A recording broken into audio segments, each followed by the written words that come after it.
Good afternoon. Good afternoon, Teresa. This is Joe. Hey, Joe.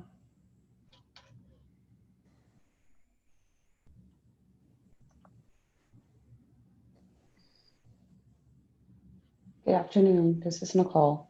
Hi, Nicole.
Hi, Tony.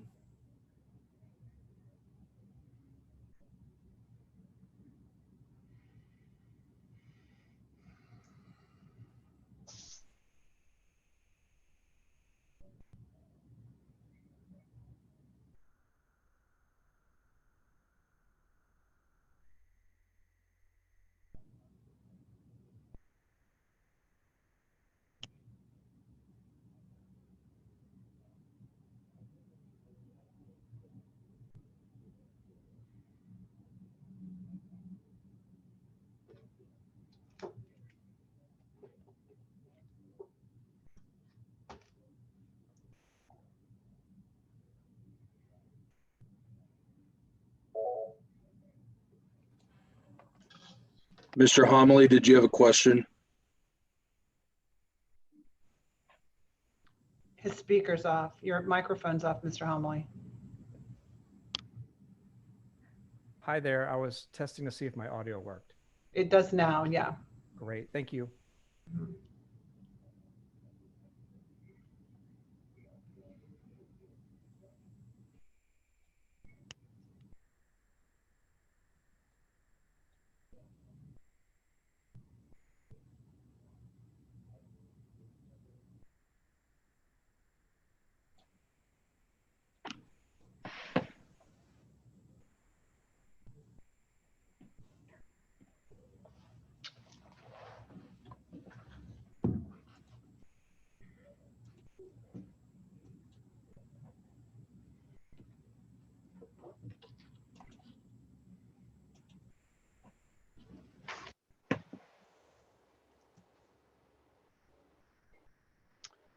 Are we expecting Mr. Stiller and Mr. Ebbets today?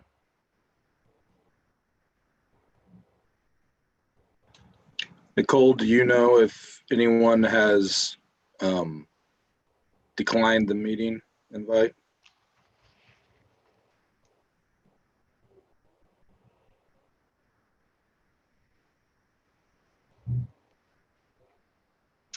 It's not quite one. I just was curious since they're not here and we're close. Obviously, we'll wait a few. We have 4 people, so I don't know if we have required quorums. We do have 1. And they're both on it. So, This is Lisa. I haven't heard. They didn't tell me they weren't coming. okay, well then we'll give them a minute. Sometimes they'll send me a text or an email if something's happened and I don't have either of those. So maybe they're just slow to get on.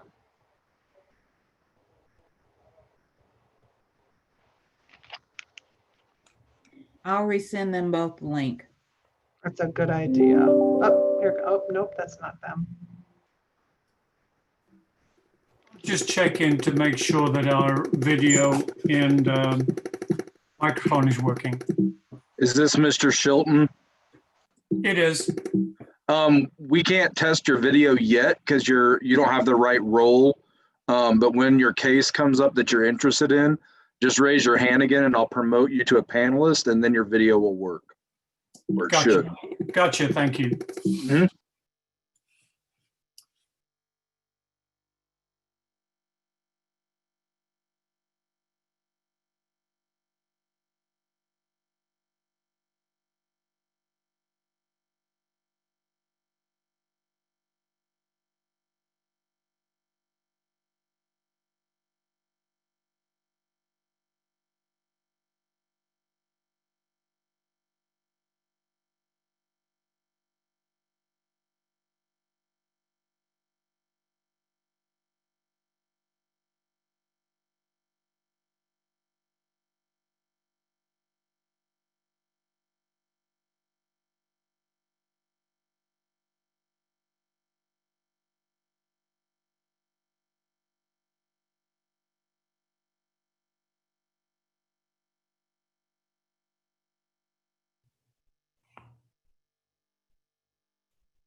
Good afternoon, everybody. Mark Ebbets here.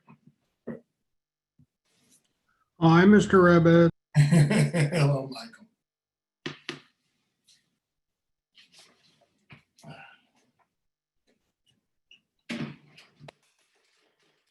Anybody traveling yet? Not too many, Mike. I was in Santa Fe over the weekend with Lisa. It was a fun trip, but not the airplanes were actually pretty full. Southwest was. So yeah. Hello. I think we're still waiting for Stiller. Okay.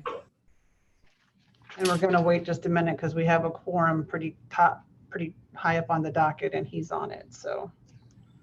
Rather not put somebody on hold if he's here. I'll text him. Has anyone texted him yet? I think Lisa sent him an email again with the link. But I did, and I sent it again to the court reporter. We have a new one today.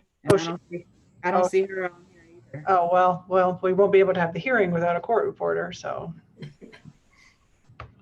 That's not good.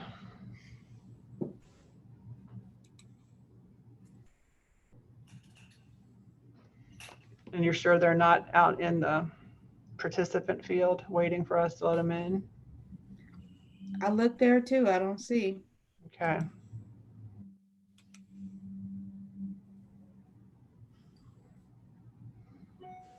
There is someone in the attendee group named Cassandra, and Lisa, Maria told me that the reporter today is Cassie. I don't know if they're the same person. I've asked Cassandra to unmute. Cassandra, Yes, I'm are you here. there? I could not get my mute to come off, but yes, I'm here. I don't know why my video is not working. I'm the Oh. court reporter though. Great. Let me go ahead. I'm going to promote you to a panelist. It's Okay. going to appear as though you're being disconnected, but you're not. Just bear with it, and then you'll rejoin us. And Okay. your video and audio, everything should work fine then. Thank you. Well, that's odd because Dana told me it was somebody named Lori. So that's who I sent it to. Well, she's here. So that's the good thing. Yeah, that's odd. Well, okay. There we go. Yep, Cassie, we can see you now. This is Teresa. Okay. Thank you. Okay.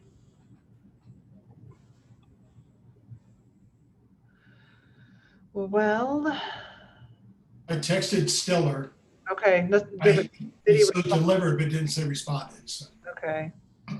Well, I don't want to wait forever. We might just have to put that second case on hold because we could keep moving here. Okay. Joe and staff, is everybody ready to go if we decide to go ahead? Yes, we should be ready to go. And I think there's a few continuances that we could maybe go through before we get to talk to. So why We're still waiting on it. that? Yeah, why don't we do that? Because that way we could keep moving and we're not keeping people online for long periods of time. So, Sounds good. okay. All right. So good afternoon, everyone. This is Teresa Otto. I am the chair of the Board of Zoning Adjustment. I welcome you to our hearing today via Zoom. We appreciate your patience as we go through this process. We've been doing this now since May, and we kind of have it figured out. We haven't had too many glitches. So I am going to let Joe walk you all through briefly the rules for today. And the first thing you'll do if you have a case in front of us is you'll have to be sworn in by me and state your name. So we look forward to hearing from all of you. Joe, go ahead. Thank you, Madam Chair. Thanks everyone again for joining us today. Just a few quick ground rules. The first is that if you're an attendee, you at this point will not have the ability to speak or be seen until you're promoted to a panelist. So if you're interested in a case, please use the raised hand feature, and when that case is called, we will promote you over and you'll be able to speak when the chair calls for a public hearing. Or if you're the applicant, we will obviously let you go ahead and speak as soon as the planner has given the presentation, or I'm sorry, the case is called. If you are a panelist and you're, in this hearing, please make sure that you're muted when you're not speaking so that we're not picking up the background noise. And I believe that really summarizes it, Madam Chair. Okay, thank you. All right, so let's move to our first case. But before I do that, could I have all staff put yourself on video and we'll swear you in? It's going to have a case before us today. Christopher, no, there he goes. And Tim. Okay, is that it, everybody? All right. All right, please raise your right hands. Do you solemnly swear or affirm to tell the truth, the whole truth, and nothing but the truth? I do. Could you identify yourself so the court reporter sees who the staff people are by stating your names? Tim Burkhauser, City Planning and Development. Christopher? Christopher Huey, City Planning Development. Shu? Shu Wood, City Planning and Development. Joe? Joe Rexmickle, City Planning and Development. And Zach? Zach Nelson, City Planning and Development. Okay, hey Zach, your sound is really muted. It's also a good way for me to test your volume so we can hear you. Just telling you. Okay. Is this better? That's better. Yeah, I know. It's always so hard when we're so far away from these microphones. I get it. So anyway, okay, I want the court reporter to be able to hear you. All right, let's move then to, I think, Joe, you said we have some continuances. Is that correct? That's correct. Those first, which cases are those? So that is going to be, I know docket 11 is one of them, even though it says approval. Okay. And planners, will you jump in if there's any others? We didn't get to have a meeting about this in advance, so I apologize. Docket items 3 and 4, they're companion cases. They can be read together and Okay. they will both be continued as well. Okay, any others than 3, 4, and 11? Okay, hearing no others, let's then call cases 3 and 4. The docket numbers are 31 and 32 respectively. Is Ms. Jensen online? Madam Chair, I don't see her online. Okay, was this by agreement, Zach? Yes, staff is in agreement. With And this. what's the continuance until? This is until October 13th without fee. Okay. Is there anyone else here from the public that is interested in either dockets 3 or 4 with an address of 8217 North Indiana or 3798 Northeast Berry Road? Madam Chair, no one's raising their hand.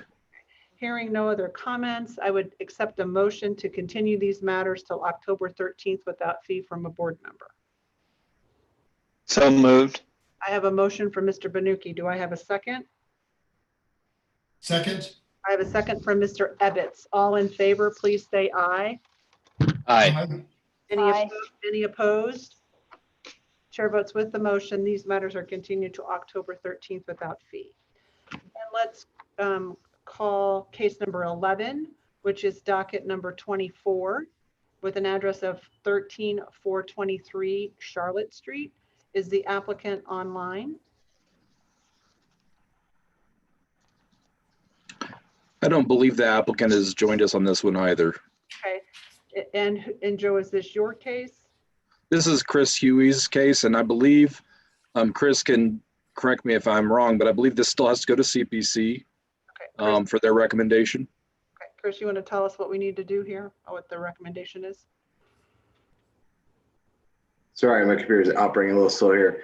Yes, the continuance would be for 1 month. This one was continued at the last CPC meeting, so it needs to be continued again. Okay, so October 13th without fee, correct? Correct. Mhm. Anyone in the audience interested in this case? No one is raising their hand. Okay, hearing no other outside comments or comments from the public, sorry. Is there a motion to continue this case without fee to October 13th? So moved. I have a motion from Mr. Kelleher. Do I have a second? Second.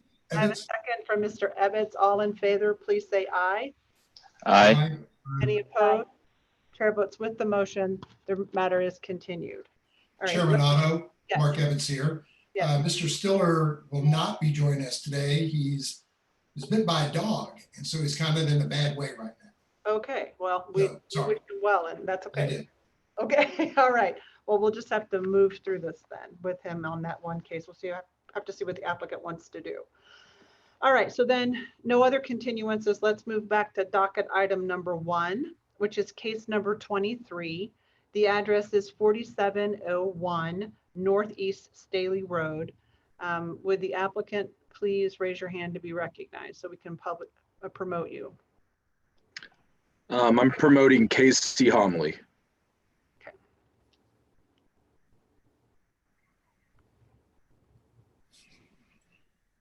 Mr. Homley, can you take yourself off mute, please?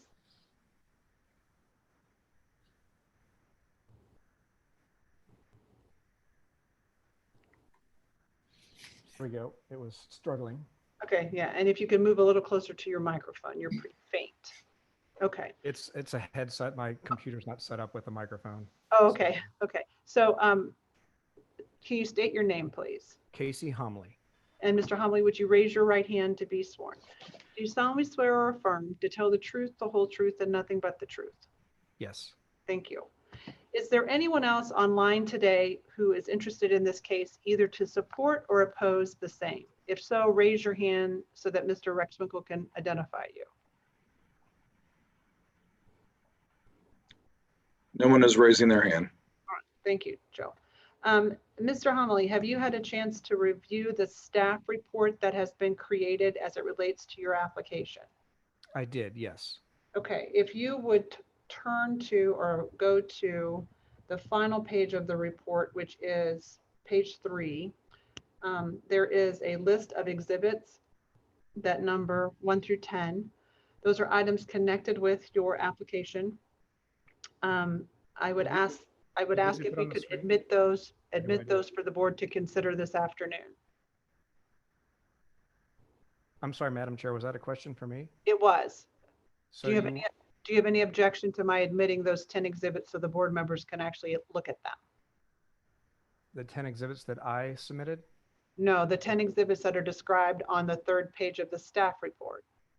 Can someone put that up on screen or do I need to find that on my own again? Well, it would be better if you could find it, but Oops, I can share it, Madam Chair. that's okay. We'll share it. Now I've just lost the meeting visual. Oh, there it is. Okay. So this is your staff report, and at the very end, this is the last page. These are the 10 items that I am asking if you object that I let the board members review so they can hear your case today. Oh, yeah, that's fine. Okay, exhibits 1 through 10 will be admitted. Among those is a PowerPoint presentation. And Shu, I think you have this case correct. That's correct. Why don't you walk us through that, and then we'll have questions for Mr. Humley. Okay, one moment. I'm going to share my screen of this PowerPoint here with you in a second.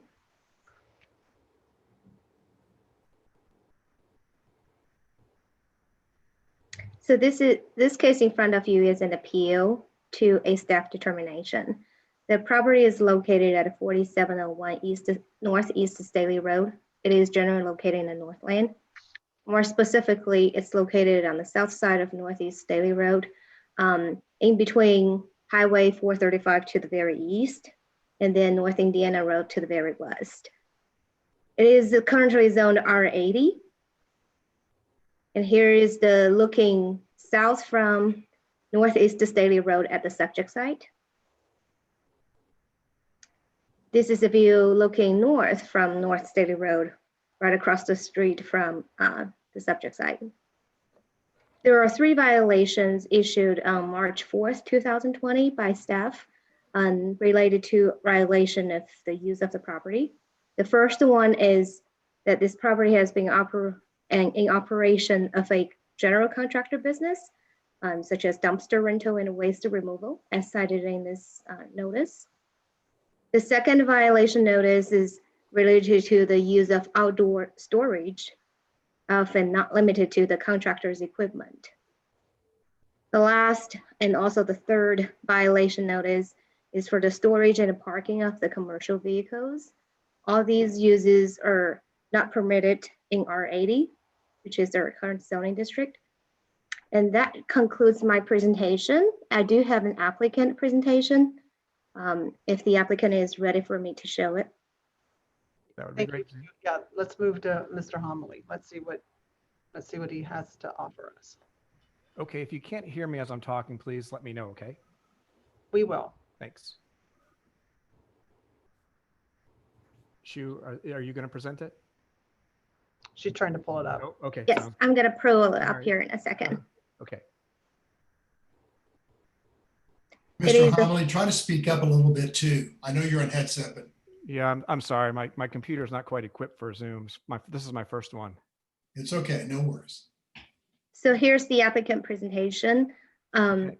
They did send me, I believe, 8 videos and a fairly long presentation. So Mr. Homily, if however you want to present it, just tell me and I will either play the videos or slide down. Sure. Zoo, fast forward through the videos to slide number 5. We can come back to the videos if people want to see it. Again, this is the R80 property. As you, yeah, that same slide you showed. Next slide, please. This is an area that's a large area of R80, as you can see where it's located in the R80 zone of property. So this is a very, an area set aside for agricultural use. And many of these places are farms, large acre properties, cows, hay, et cetera, landscaping, or there's another nursery I'll show here in a second. So next slide. So I guess the question we have is, can a commercial vehicle be used and parked on R80 properties? And through the violation letter, it said no. So this is kind of where my presentation goes into. Next slide, please.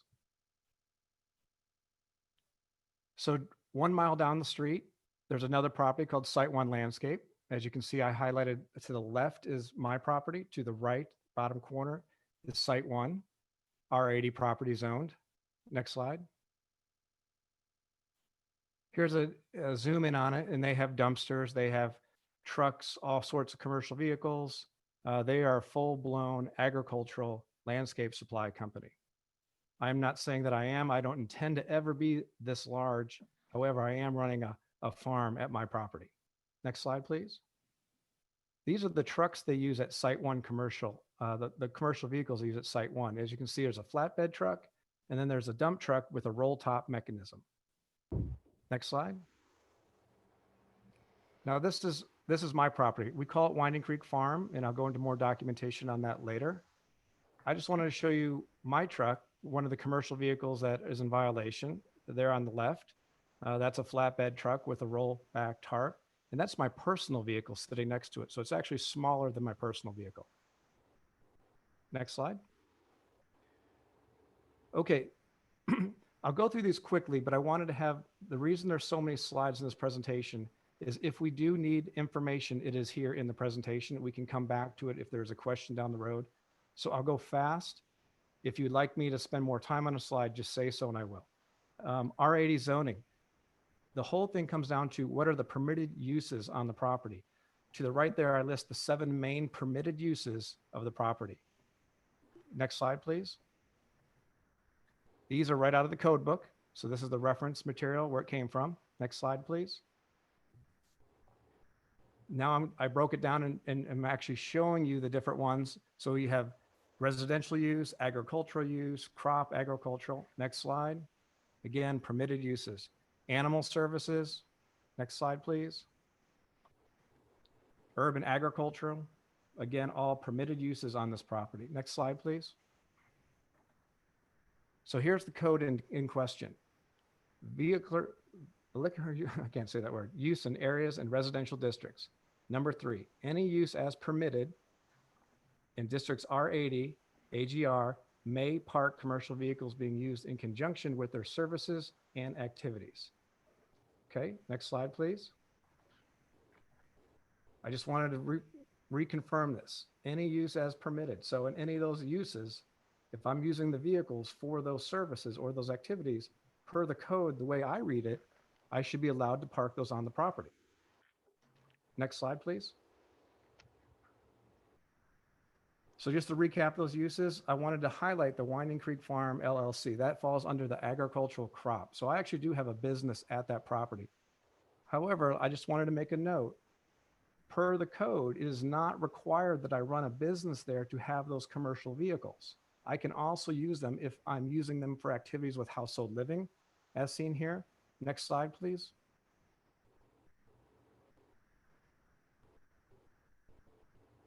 Animal services, there's uses for those vehicles. Agricultural urban, there's uses for those vehicles. Next slide, please.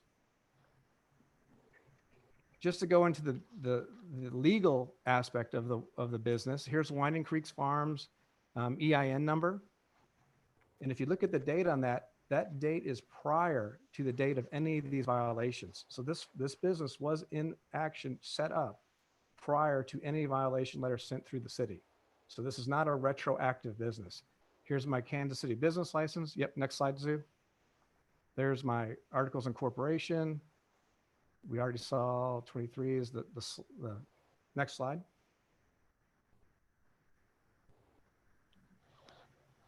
The business license. Next slide. Here's a lease agreement. So Winding Creek, this is where the confusion has come in. And this is what I wanted to talk to the inspectors day one, but they would not talk to me about it. I do own 2 businesses at this time. I own a dumpster business, which operates out of a separate property, which I'll show later. And I also own this farm business. I have 1 set of trucks. I didn't see there was a need to buy a separate set of trucks for my farming business when the code doesn't say I must have separate vehicles for each business. This is the lease agreement between my 2 businesses, leasing the equipment from one business to the other. Next slide, please. Why lease the vehicles? Well, I just wanted to give some reason. This is a startup business, my farm. I don't have the finances to buy another set of vehicles for this. All my vehicles aren't used all the time for my dumpster company, but they suit the purpose of the farm perfectly. And I'll show that in later slides. So having redundant vehicles, I didn't see a point. And then it didn't kind of threw out, does it matter who the vehicles come from? You know, they're commercial vehicles. Can commercial vehicles be used on this property? Next slide, please. Again, I wanted to put the code out there just to kind of remember what it was. Next slide. Use number one. And this actual mulch production that we were doing in storage in our dumpsters, Inspector Bookhauser was out on site when we were doing this one day. So he actually saw this firsthand. So here we are creating mulch out of we have 6 acres worth of trees. And as we're thinning it out, the previous tenants had it so overgrown. We're creating mulch, and then we deliver mulch, as you can see in the far right slide, to customers who want a dumpster with mulch because it's quite convenient. You take the mulch out of the dumpster, put it in your yard, and then you have a dumpster there for cleanup. So it's a very complementary business model that I've built here, where the city is confusing me trying to run a business from this property that shouldn't be there, which is not the case. Next slide, please. Firewood production. So we are creating firewood, palletizing, and we deliver the firewood with the trucks to our customers. Next slide, please. So I went back to the code, and those are activities related to that property, and those are commercial vehicles. As the code is written, I feel like I can check that box, that is something I'm doing within the legal framework of the city. Next slide, please. Farm supplies and lumber transport. So here's a culvert we're bringing on site because we are on the downhill end of a lot of water runoff from the north, which is actually channeled through our property. So we have to replace culverts as they wear out. And so there's a big culvert that we haul on our truck. Again, how are you going to haul a 20-foot culvert in the back of an SUV? You won't. There's the tractor loading the dumpster or offloading a bunch of concrete from the dumpster.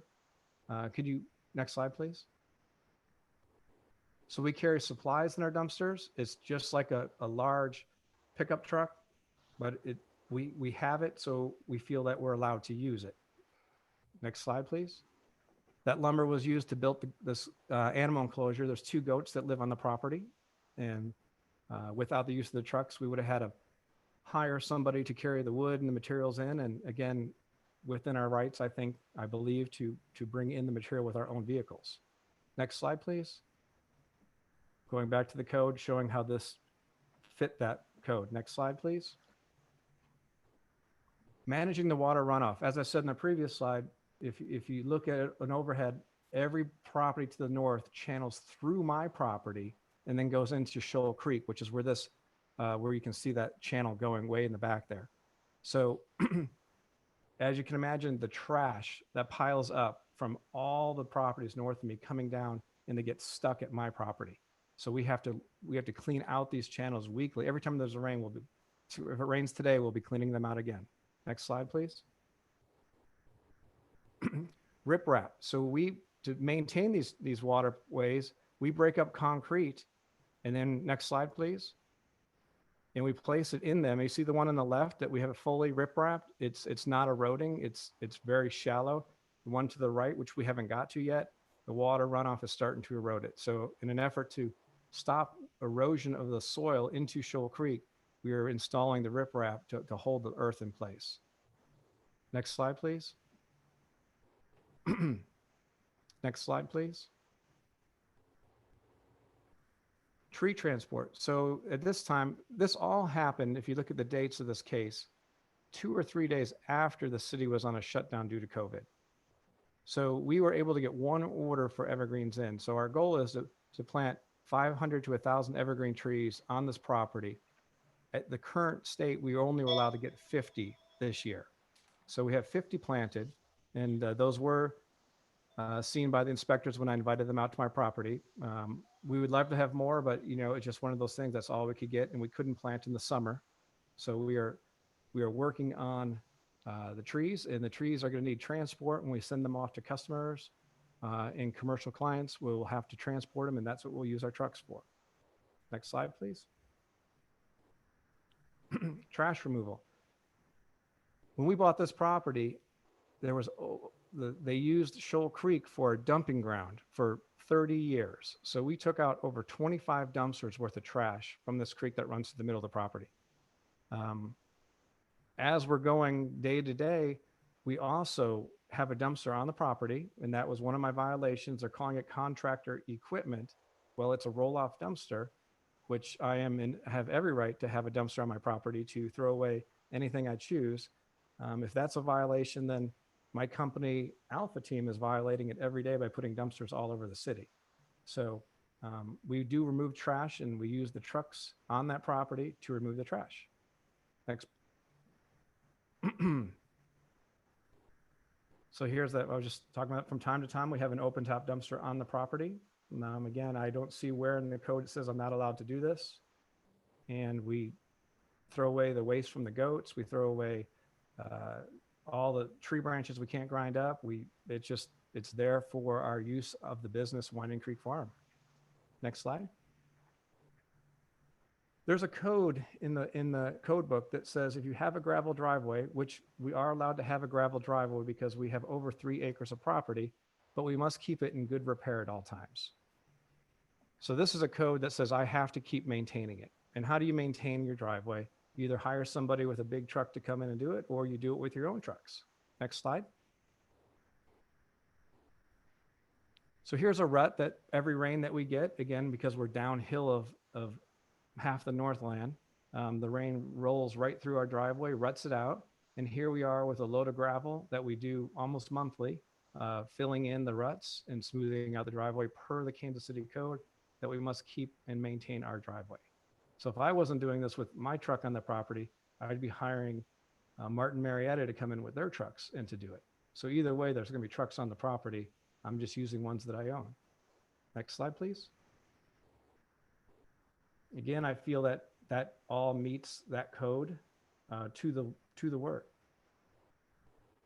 Okay, so now we can kind of get into what the inspectors have said to me. Do we have any questions on the use of the vehicles on the property before I continue?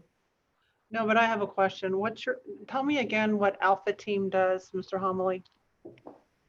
Yes, Alpha Team Dumpster Rental, as in the name, it's a company. All it does is rents out dumpsters.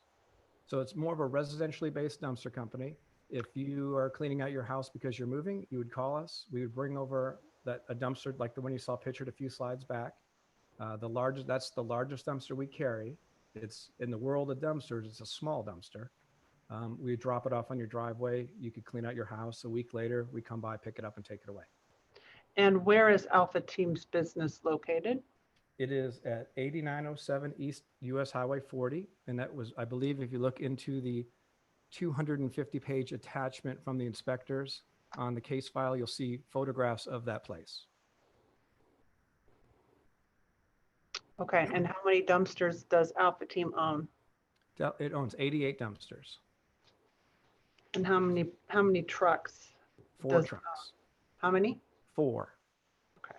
And what's the type of trucks? There's an F750, an F650, an F550, and a Hino.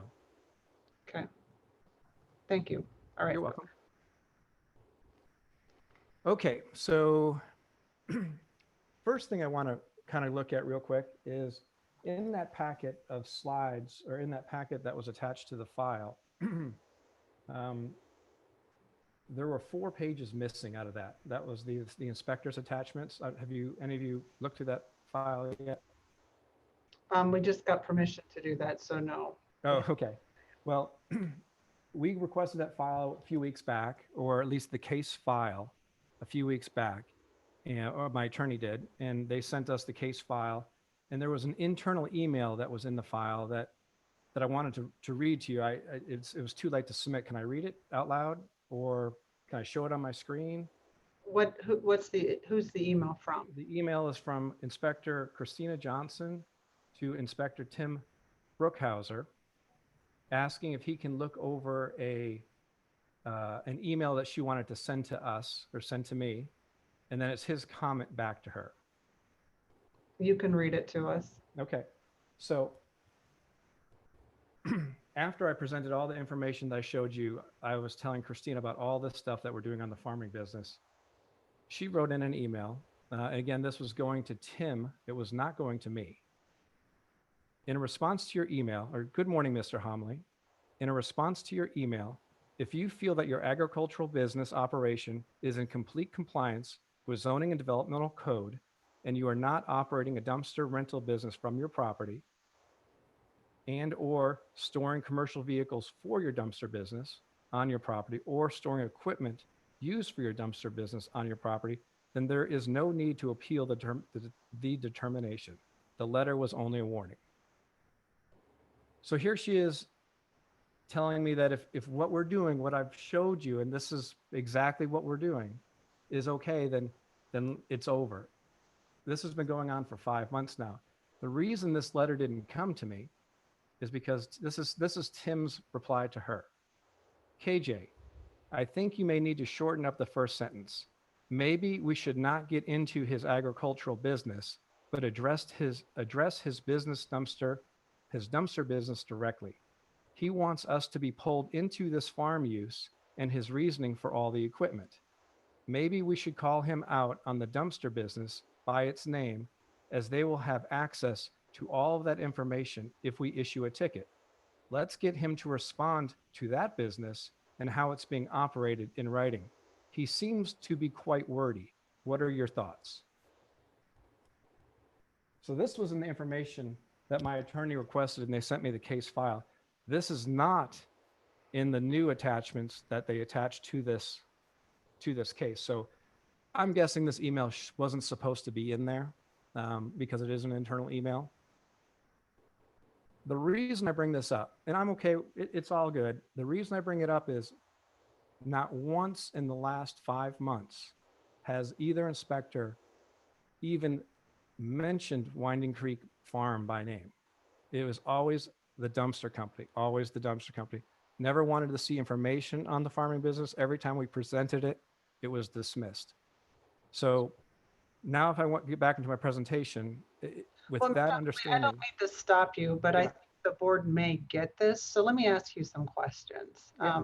Because we do limit this per applicant. We try to keep these Sure. presentations succinct. How often are Alpha Team trucks parked on your location there on Staley Road? How often are they parked there? Correct. 2 trucks there all the time. And why are they parked there all the time versus at Alpha Team? Because we use them on the farm. So Okay. for instance, let me give you a I typical get thing. that. I get that. So, Okay. so those trucks that have Alpha Team names on them are permanently parked on the farm property. And you don't have a official lease between your 2 companies, correct? You're just doing this because you're the owner of both companies. No, I do have an official lease. I showed you that earlier between the 2 companies for the vehicles. Okay, was that, I saw first page. Yep. I couldn't see the rest of it. Yes, So that is an official lease. let me see, Shu, bring that back up for me so I can see it.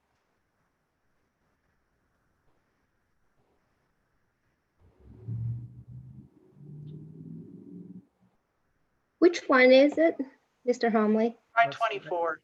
Yeah, keep going down. Try 24. Yep, 24. All right. Can you make that bigger? It's hard for me to see it. Yeah. Can you see it now? I can.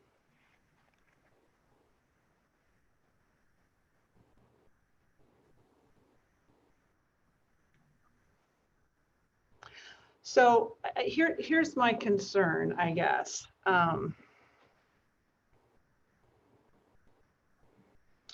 I may need some advice of our counsel to understand this, because I'm not sure that we have vetted this, but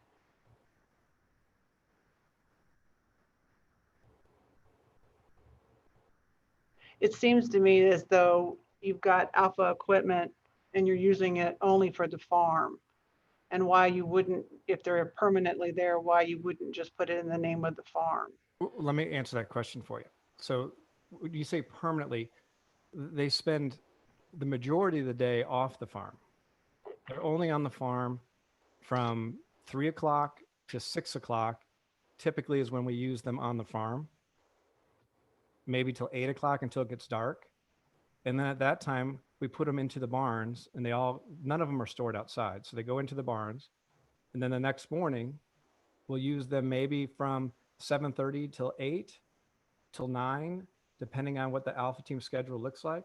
And then the vehicles will leave the property, and then they'll spend all day in and out of 8907 East US High 4, taking dumpsters to customers, taking them to the dump, bringing them back to that property, staging them, taking a new dumpster, different size, to another customer. So all day long, they're going in and out of the property at 8907. And then in the evening, when we use them in the farm, because I'm the one that primarily uses them, my employees do as well. They come back after the Alpha Team day, and then they come back on the farm, and then we do all of our farming activities. So the farm isn't run from 8 to 3 like a normal business. The farm is run from 3 to 8 after the Alpha Team business is run.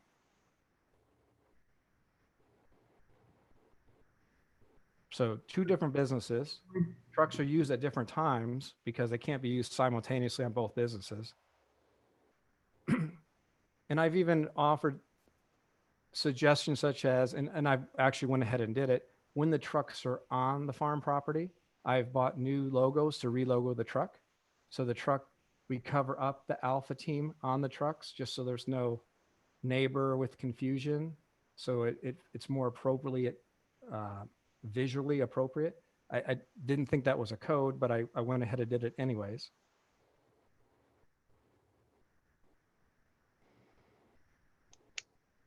Okay. And then the roll-off dumpster that you have there is an Alpha Team dumpster, right? And are you leasing that under the farm business, or is that just there at the as Yes. So if you continue to the last page of the lease in the addendum, we're leasing the 4 trucks and 2 dumpsters. I typically only put 1 on the property at a time. Again, I am being cognizant of the area, and we don't want a mess there either. So, but the dumpster is used for the business. And if by any chance, of any stretch of the imagination, we were staging dumpsters there, if I have 88 dumpsters, I would need to put more than 1 dumpster there to make that a staging ground for Alpha Team dumpster rental. And we can get into more of my slides if you need to. I can show you proximity to the landfill, which is nowhere near the farm. So having any business equipment at the farm is actually a detriment to Alpha Team's bottom line. However, having the trucks there in the evening helps me run that business, or I should say get that business going, because we just tried to start it this year. And for my employees to drive the trucks back at 9 o'clock at night downtown to come back up, if that was the code, we would do it. If you're going to tell me that's the code, I guess we'll have to do it. But based on what I'm reading in the zoning, I don't see that as written. And so instead of making that extra journey in the evening to go park them downtown, have the guys drive back home, then go get them, then bring them back to the farm, they just stay at the farm overnight. Okay, and your testimony under oath today is that you executed this lease agreement in January, not after you got cited. Correct. And if you also look at the articles of incorporation previously, the federal documentation, all of that shows that that business was running prior to any citation. Yeah, I understand that, but I'm most interested about this lease. Can I see the signature page on the lease? Where is there a signature page on the lease?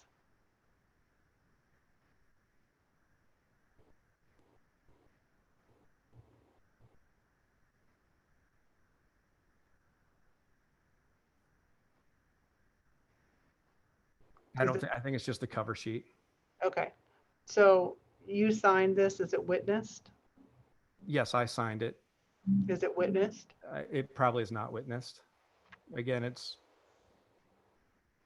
that's the violation, I can go have it signed and witnessed tomorrow. I'm not saying it's a violation, Mr. Homily. Okay. I don't cast stones. I'm just trying to look for credibility here. Sure.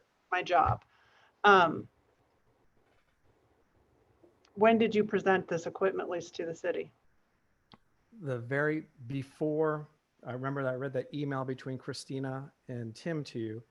the day before she was going to send that, I sent her this and a bunch of other information where she was replying with an email saying, you're not in violation, where it was changed. And I can show you what the new email actually looks like, where saying I am in violation after Tim responded to her. How long after the citation in March did you send him a copy of the equipment lease?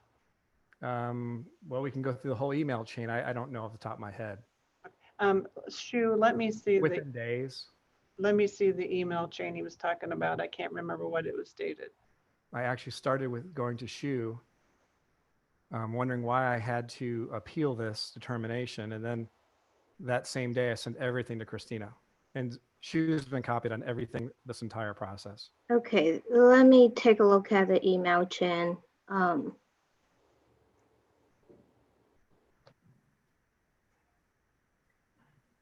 Because there are several of them. So which particular are you referring to? I want him to tell me how soon after March of 2020 he submitted this equipment lease to the city. Here, I'll look it up on my emails as well, Shu, and I'll tell you a date you can look for. Let's see.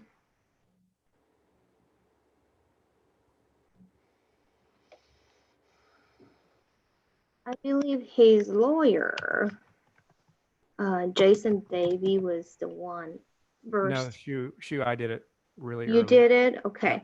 So it was from you, Mr. Homley? Yeah, I'm gonna look it up too. And I am copied on everything? Okay. Let's see.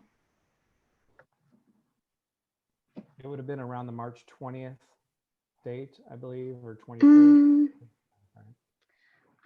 I see a lot of attachments. Let me double check. The first attachment I had was Actually, I think it might be in my slideshow. okay. But I do have several things that you sent to me and copied Christina Johnson on it on March 24th. There's one called business documentation. Is that what you're referring to? that could be it. Let me. Okay, I can open it. The business documentation has what you have in your slide of your business license with the state and IRS form. And I think that's it.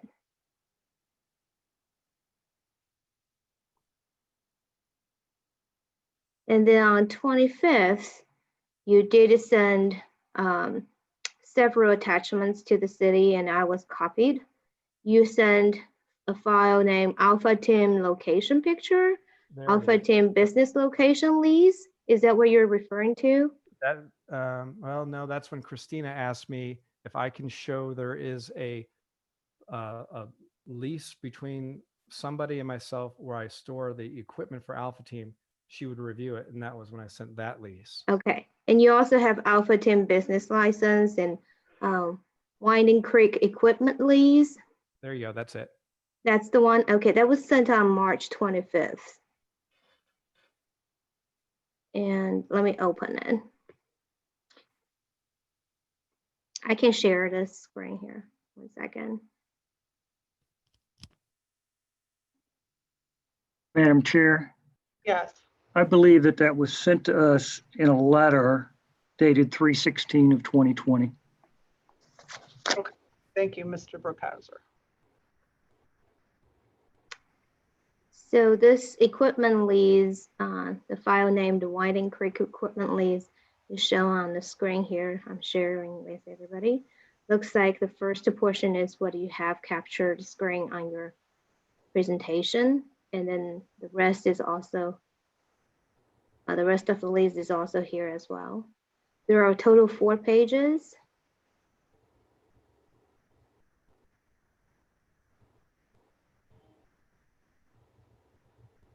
And that's it. Okay, thank you. All right, let me ask board members, do you have questions for the applicant or staff at this point? I've got a couple of questions for the applicant. Okay, go ahead, Mr. Banuki. how, you might have said, so I'm sorry if you did. How old are these two businesses that you operate? Alpha Team is approximately 8 years old now. And Winding Creek Farm, as you see from the documentation in this slideshow, the articles of incorporation were in November of last year. So it was basically, we started operation spring of this year, almost coinciding exactly when the COVID epidemic hit. And how long, I think that answers my question. And how long have you owned these trucks that are subject to these violations? Well, how long have I owned them, or how long have they been in violation? How long I've Well, I owned guess, them? yeah, Anywhere how long? from- Yeah, anywhere from 4 to 6 years, depending on which vehicle, because I've had more vehicles that have gone out of service because of too many miles. So the current one's probably 6 years is the oldest one. Okay. And what prompted you to create this lease agreement between the two entities regarding these trucks? Sure, to keep the books organized. Again, expenses.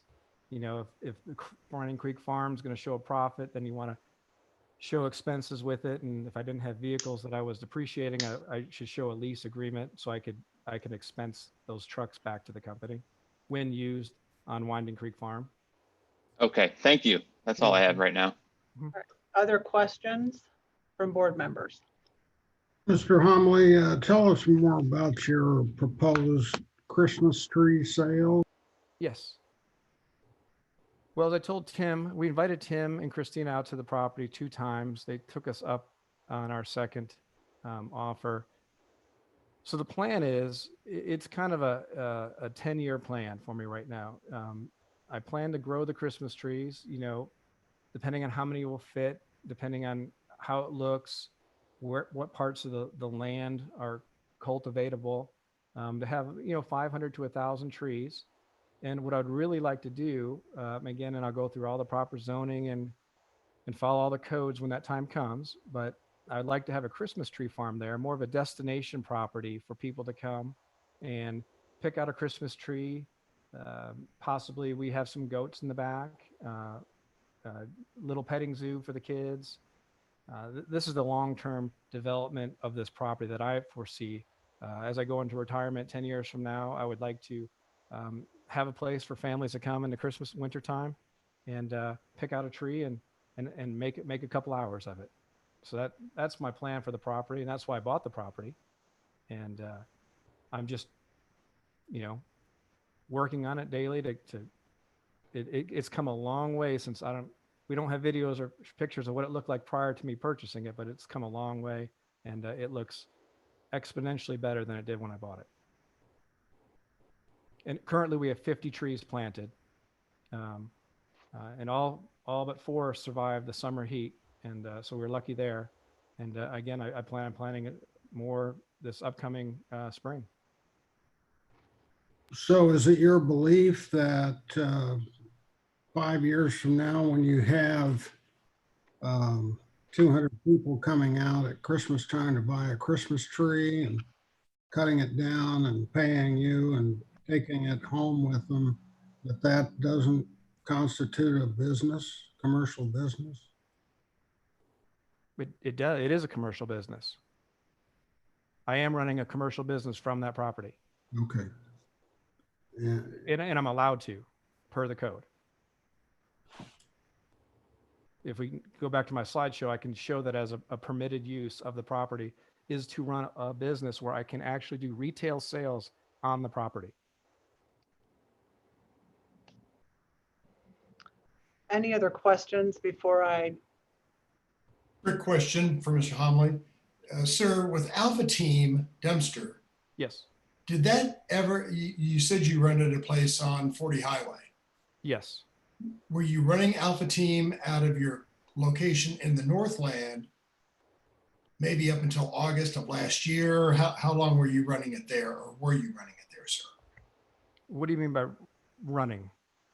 Well, were you storing dumpsters on that location in August of 19? I've been storing dumpsters on the US Highway 40 property for 6 years plus now. Okay, thank you, sir. And you can contact my landlord if needed. All right, let me ask this question.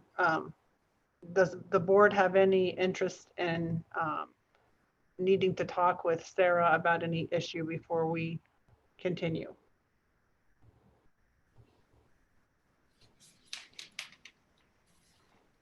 Okay. Madam Chair, I would, but I don't remember the lingo I'm supposed to use to make the motion. So you just need to move to go into closed session for legal advice pursuant to the ordinance. Okay. Madam Chair, I move that the board move into closed session to discuss legal matters and get legal advice pursuant to section 610.021, subsection 1. I have a motion from Mr. Banuki. Do I have a second? Second. I have a second from Mr. Kelleher. Whenever I call your name, it has to be a roll call vote. Please indicate if you are in support of the motion. Mr. Ebbets. Aye. Ms. Mixdorf. Aye. Mr. Banuki. Aye. Mr. Kelleher. Aye. And Chairman Otto votes aye. Mr. Homily will be right back, okay? That sounds great. Thank you.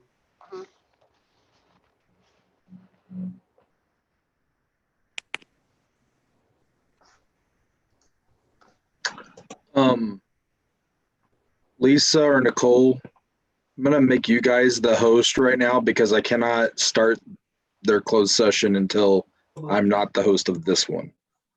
Okay? Okay.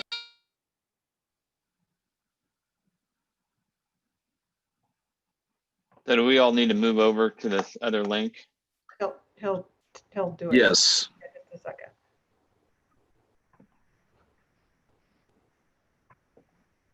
Do we need to log out of this meeting as well? You may need to, yes, you may need to. I'm not totally sure. You might try both links. I just know I can't start 2 meetings at once. So I'm jumping off of this one myself so that I can start the closed session for you guys.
Michael, you and I are the only ones left.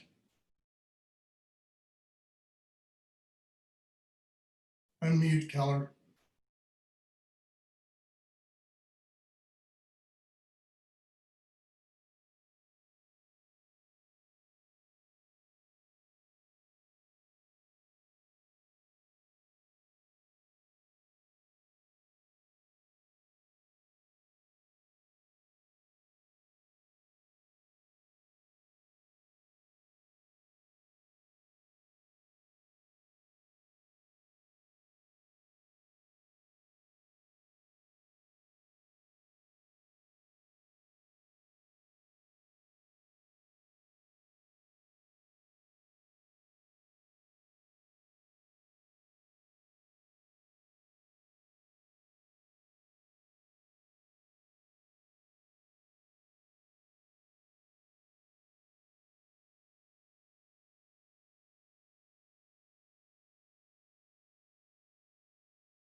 Mike, can you hear me?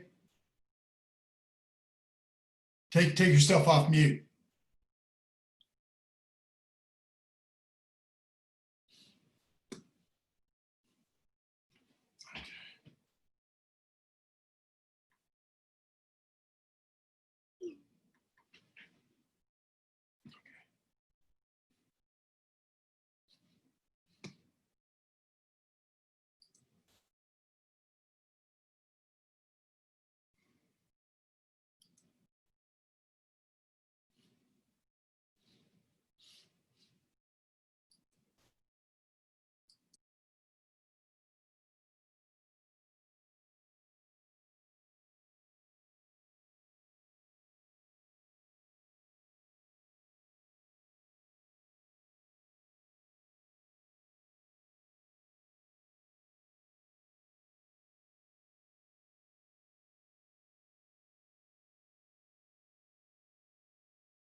Nicole, this is Joe. Can you make me the host again?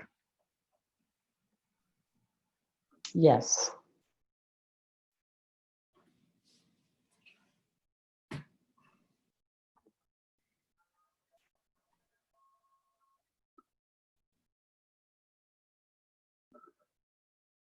Cassie, Thank can- you. Can you hear me now? Yes. Okay. All right. I'm just waiting for Randy to join us and then I can ask you what I need to ask you to come out of closed session.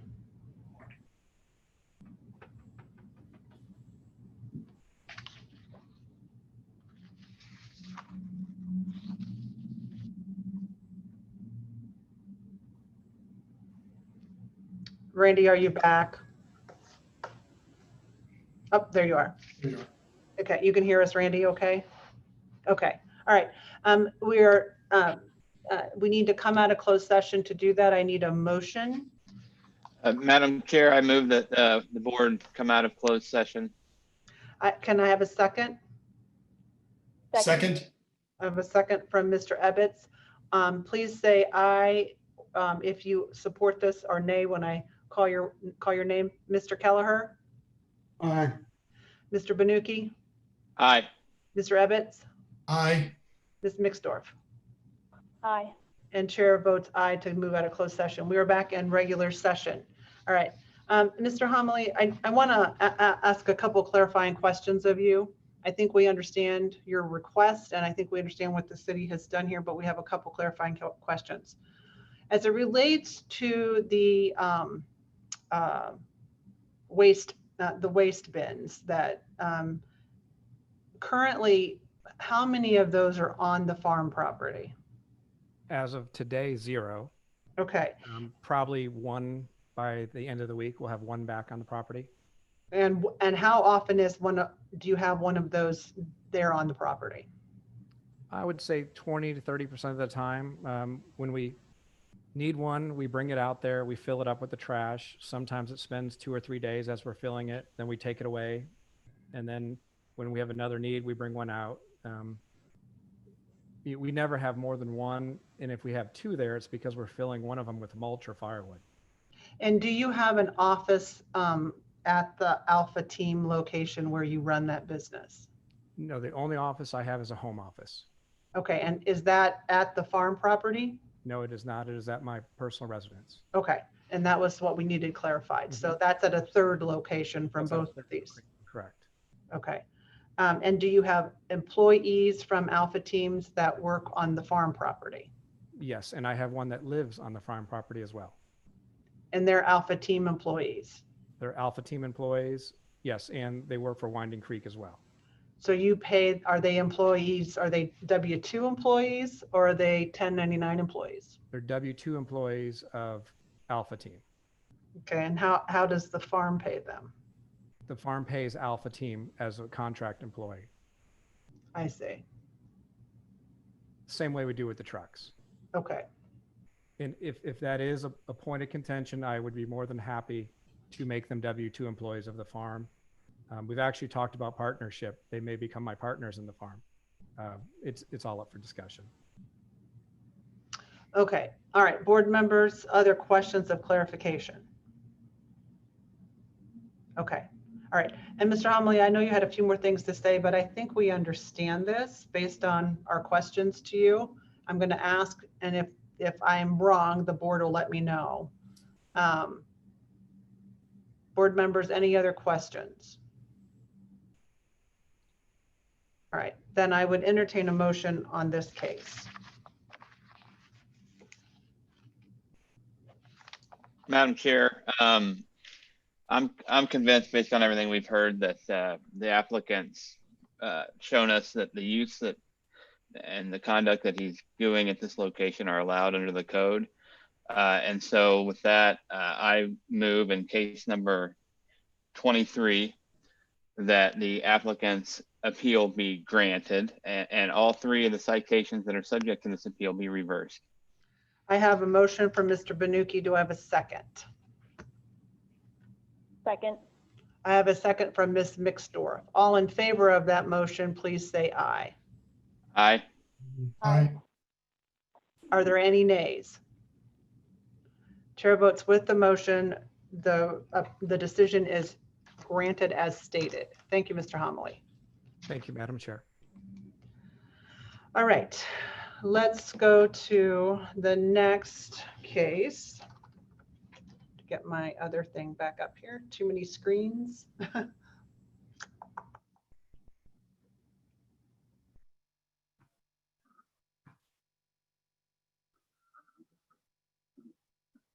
All right. The next case is docket number 2, case number 50. The address is 10830 Hickman Heights Road. Is the applicant online? Madam Chair, this is Joe. I don't see anyone by that name online. Okay, hold on. See if Shu can tell us whether the applicant plans to join. Okay. I have not received any email from the applicant. Okay. I do not see him online either, but I believe we don't have the quorum neither. Well, we do have enough of a quorum. We have Mr. Banuki, Mr. Ebbets is here, Mr. Kelleher, and myself are here. So we have 4. We have a quorum. We don't need Mr. Stiller. Got it. So if we have a quorum, I would give him an option to continue this if he so choose, but we have a quorum to hear the case today. I don't see him online, and I'll send him an email. Okay, well, why don't we hold this for just a minute then, and we'll see if you reach him. If not, we'll have to address what we want to do about this. Okay. Okay. All right, sorry, I'm trying to I lost my computer screen when we had to go into closed. So give me 1 second here to get back to the page. And I have to get to the 3rd case. Actually to the 5th case, right? Because we're done with 3 and 4. So it'll just take me a minute, sorry. The first case has a lot of pages.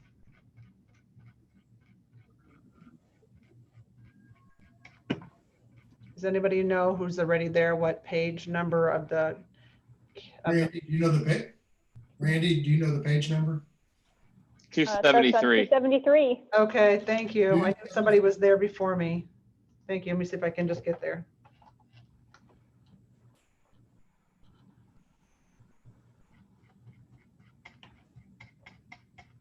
It doesn't want to let me do that. My screen is freezing. I'm sorry, guys. I just can't do it without having the document in front of me. I knew I should have printed it off again today. I trust paper. I don't trust the computer. I just wanted to save 344 pages. Well, if you have it open in your PDF, you can jump right to the bookmarked link there. Yeah, but it's not letting me do that. Oh, man. And that's what I'm saying. It's freezing up. It could just be my computer. That's the problem. I'm almost there now. 1 second. You said 73, right? Ah, there we go. I'm there. All right. All right. So we're going to hold case number 2. We're going to move on to docket item 5, case number 25, with an address of 5103 Northwest 66th Terrace. Is the applicant online?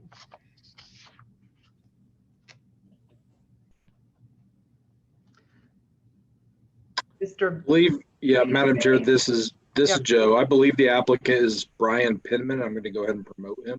Okay.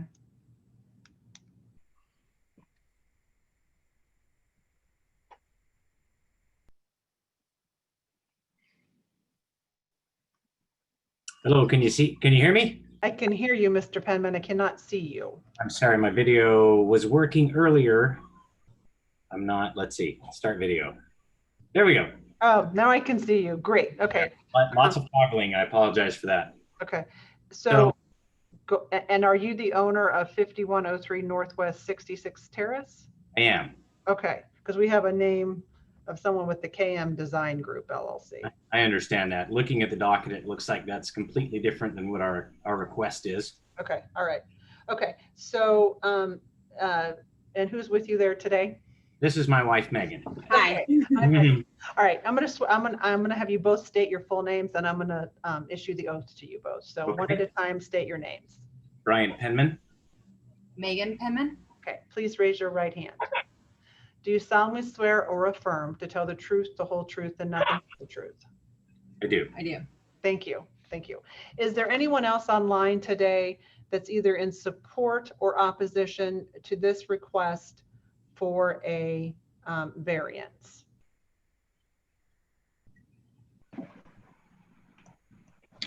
Madam Chair, I don't see anyone raising their hand. Okay. Such that there's no other interested parties online. Mr. and Mrs. Penman, have you reviewed your staff report that was created as it relates to your application for variance? I believe so. We reviewed everything that we got. Okay, so there's a staff report and Ms. Wood signed it. And on the last page of that document, page 3, there's a list of 9 administrative exhibits that are connected to your case. Any objection to my admitting those 9 items for the board members to review today and making a decision? None. Okay, exhibits 1 through 9 will be admitted. Among those is a PowerPoint presentation of the location. We'll hear from Ms. Wood first, and then we'll have questions for you, okay? Shu, when you're ready. Shu, you're on mute. Thank you. Here's the presentation. And you're right, the legal description is wrong for this case, but it is the number 25. Okay.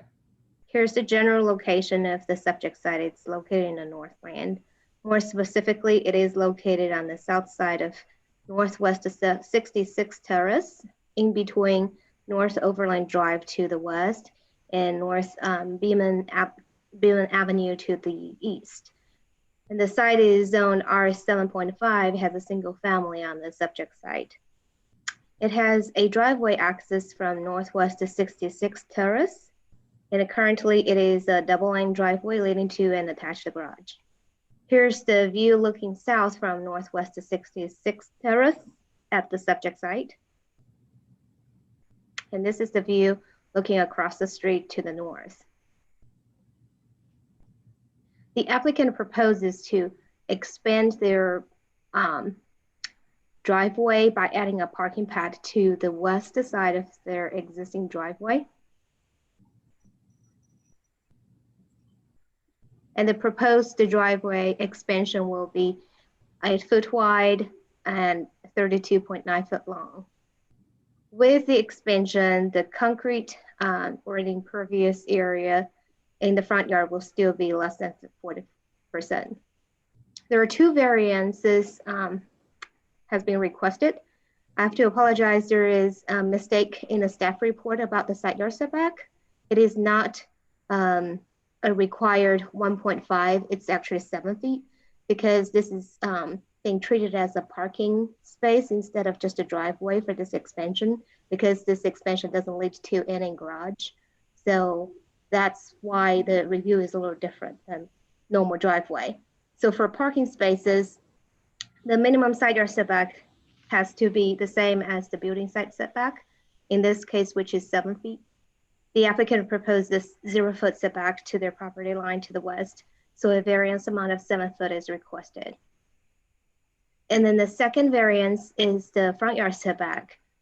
The parking pad has to be set 15 feet from the property line, and then there should be at least, has to be set 20 feet from the property line, and has to be at least 15 feet long for the parking space itself. So a minimum of 35 foot long is required for any parking.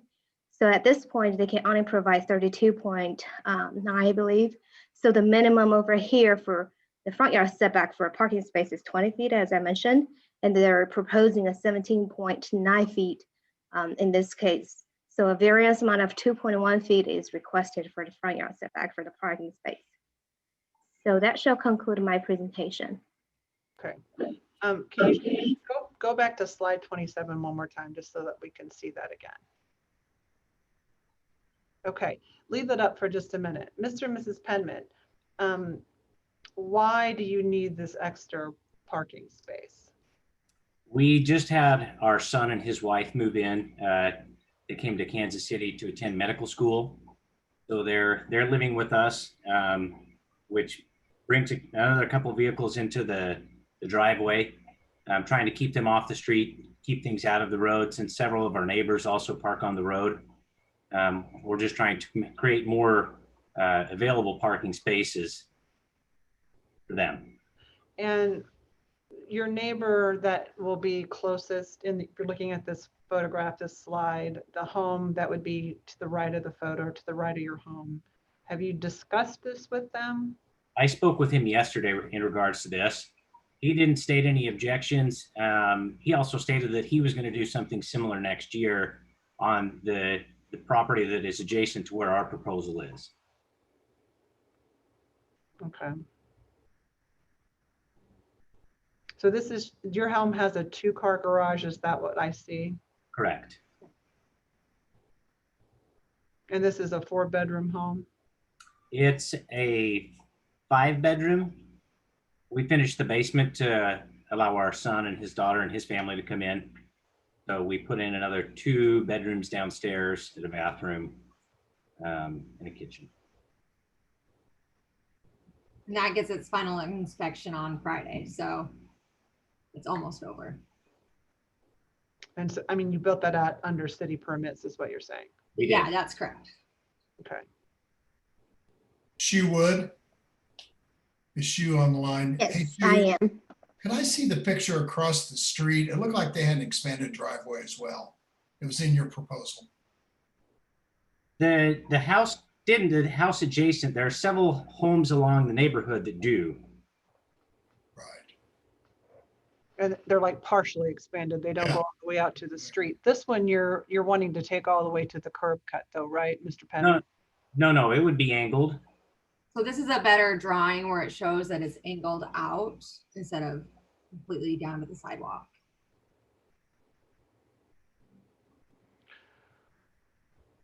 Shu, do you have a photograph without the blue space on, without the blue on it? There you go, yeah.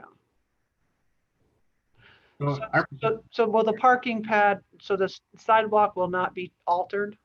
No. That's correct. And so it'll go how many feet? You said 20 feet?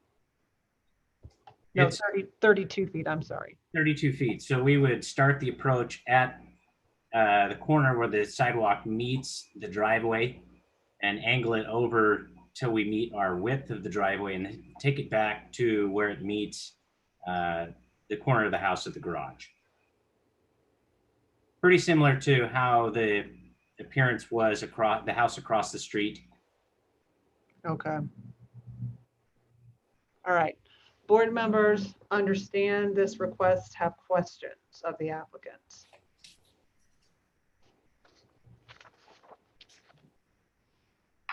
Hearing no questions, I'd entertain a motion on this case.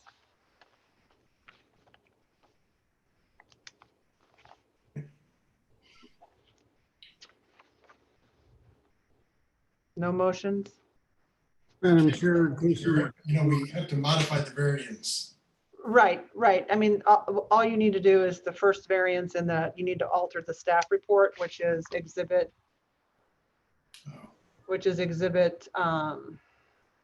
7. So exhibit 7 would just need to be modified. The first variance should go from 1.5 feet to 7. 7 feet. to 7 feet, right? That's variance A, correct? That's correct. I'll leave it to Mr. Benuki to phrase that. I think actually Mr. Kelleher was going to make the motion. Mr. Kelleher, are you ready to make your motion? Yes, I move that in case number 2, that the application be granted as modified by the chairperson in. All right, so I have a motion in docket number 5, case number 25, correct, Mr. Kelleher, that you wish to grant the applicant's request with the modification that the first variance be modified to one of 7 feet. Do I have a second to that motion? Second. I have a second for Mr. Benuki. All in favor, please say aye. Aye. Any opposed? Chair votes with the motion. The request has been granted. Thank you. Good Thank luck you. with your new parking spot Thank you. and your children in your home. That might be a better thing to give you good luck on. So, Yes. all right, folks, thank you. Right, thank you. All right, let's move on to docket number 6. Case number 56 with an address of 1628 Jefferson Street. With the applicant, if they're online, please raise your hand to be recognized.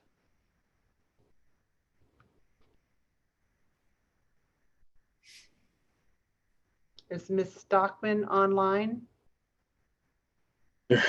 There's no one by that name online. Okay, is Madam there Chair. anyone who's interested in 1628 Jefferson Street? Have we heard from this applicant today? Anyone with the staff? I have not. No. We have not heard from the applicant. Okay. Okay, so let's hold this one too. Let's just, you might want to send them an email if you have an email. Let's move on to docket number 7, case number 57 with an address of 50, that's 5016 Northwest 57th Place. Is the applicant online? If so, please raise your hand to be recognized.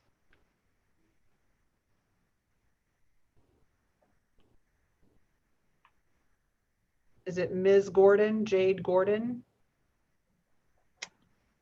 There's no one by that name either.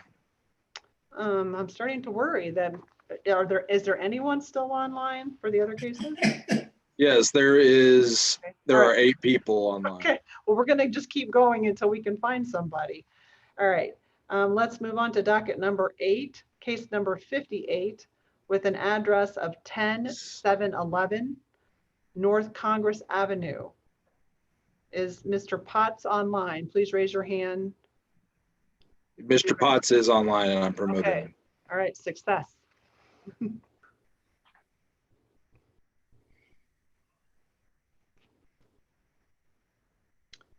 Mr. Potts, you're on mute. If you could unmute yourself. There he goes. And I can see you. Hello. Hello, how are you? We're fine. Can you state your name, sir? Certainly, Gary Potts. Would you raise your right hand to be sworn? Do you solemnly swear or affirm to tell the truth, the whole truth, and nothing but the truth? I do. Okay. Is there anyone else online today who's either interested in opposing or supporting this request for variance? If so, raise your hand to be recognized. Madam Chair, there was someone that raised their hand right before Mr. Potts did. Okay. And I'm not sure if they were interested in this case. I'm trying to find out right now. Okay. Whether they were interested in this case or one of the previous ones. Okay. Well, we'll start this process. If we figure out who that is, then, and they want to speak on this case, we'll figure that out, unless there's going to be a request for continuance if that person is in opposition. So I guess I should wait a minute.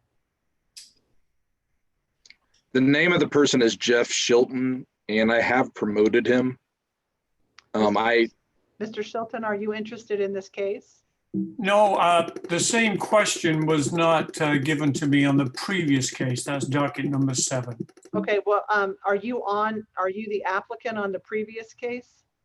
Not the applicant, but we are the homeowner. The applicant is Jade okay. Gordon. Okay, Mr. Shilton, I'm going to put you back into the general population. We'll take that case back up after we're done with this one, and we'll try to figure out what your connection is and what we can do on that case, okay?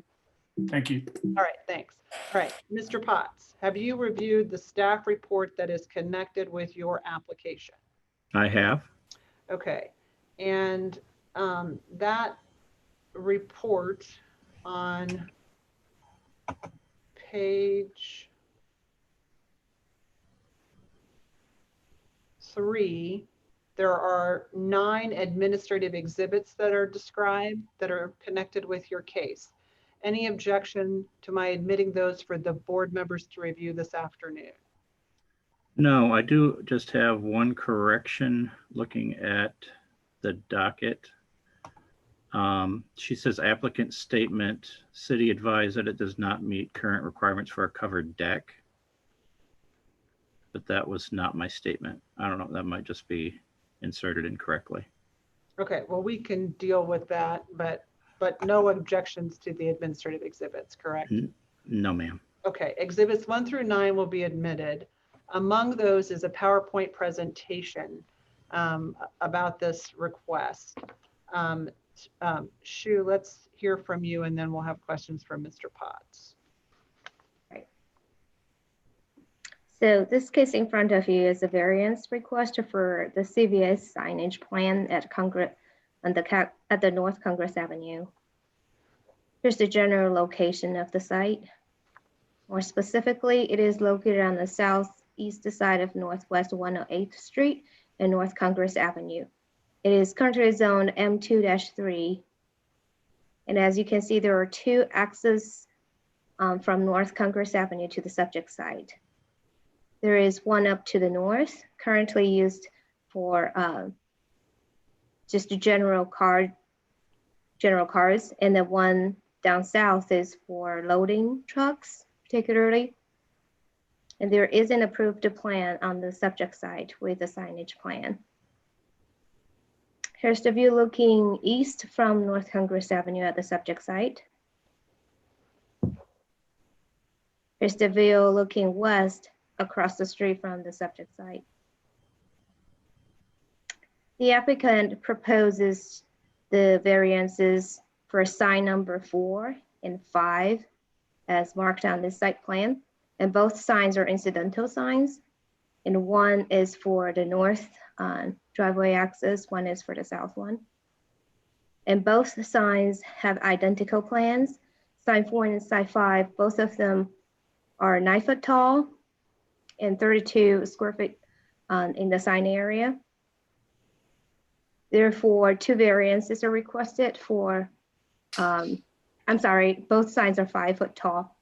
And therefore, 2 variances are requested for this new sign plan. The first one is the height of incidental sign, for the sign number 4 and 5.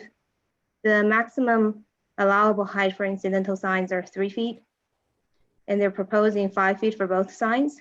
A variance amount of 2 feet is requested.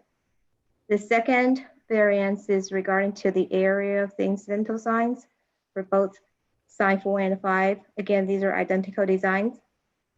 The maximum allowable size for the sign is 6 square feet. They're proposing a 32 square feet incidental sign, so a variance amount of 26 is requested. That shall conclude my presentation. Okay, thank you, Shu. Mr. Potts, why do you need signs so big? Well, we currently have signs that are there. And what we're finding is when we developed the property, we talked about requesting a variance for larger signs and what code allowed. But due to the time crunch, they decided just to go with what was code compliant. And what we're finding is we're getting basically cars going in the truck entrance and trucks going in the car entrance because they're not seeing the signs because of their size currently, their height and their overall square footage. So this was kind of the original proposal, and we just left it, put it on the back burner and thought, well, we'll see if we can get away with it. And kind of what we'd feared is that we're just getting trucks and cars in the wrong area and causing them to have to turn around and go in the right direction. So, Shu, do you have a photograph of the existing signs? I didn't see any signs of what you showed us. So is there a sign? I don't have photograph of existing signs. Okay. I think it's this one right here. Is it that little white thing we see? Oh, Yes. Okay, I see. I mean, these pictures are deceiving because I can't tell. Yeah.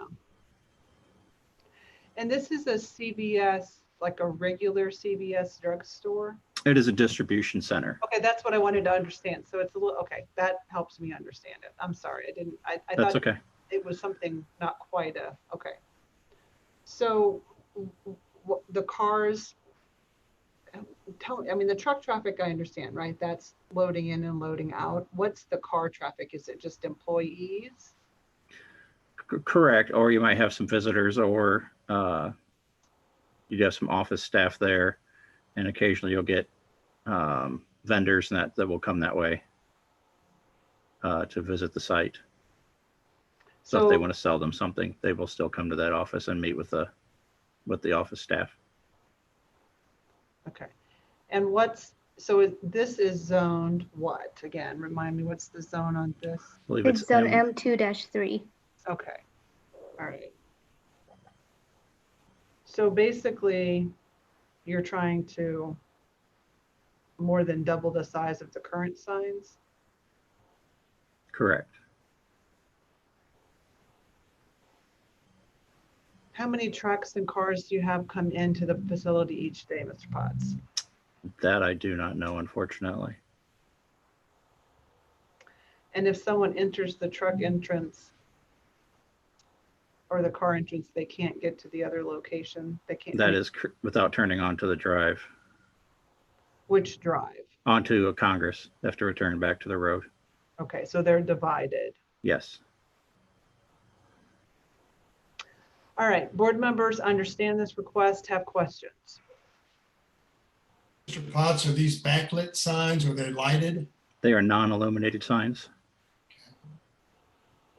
Thank you. Any other questions? Hearing no other questions, I would entertain a motion. Madam Chair, in case number 58, I recommend the applicant be granted their request in accordance with site plan and staff report. Mark Evans here. I have a motion from Mr. Ebbets. Do I have a second? Second. I have a second from Mr. Banuki. All in favor, please say aye.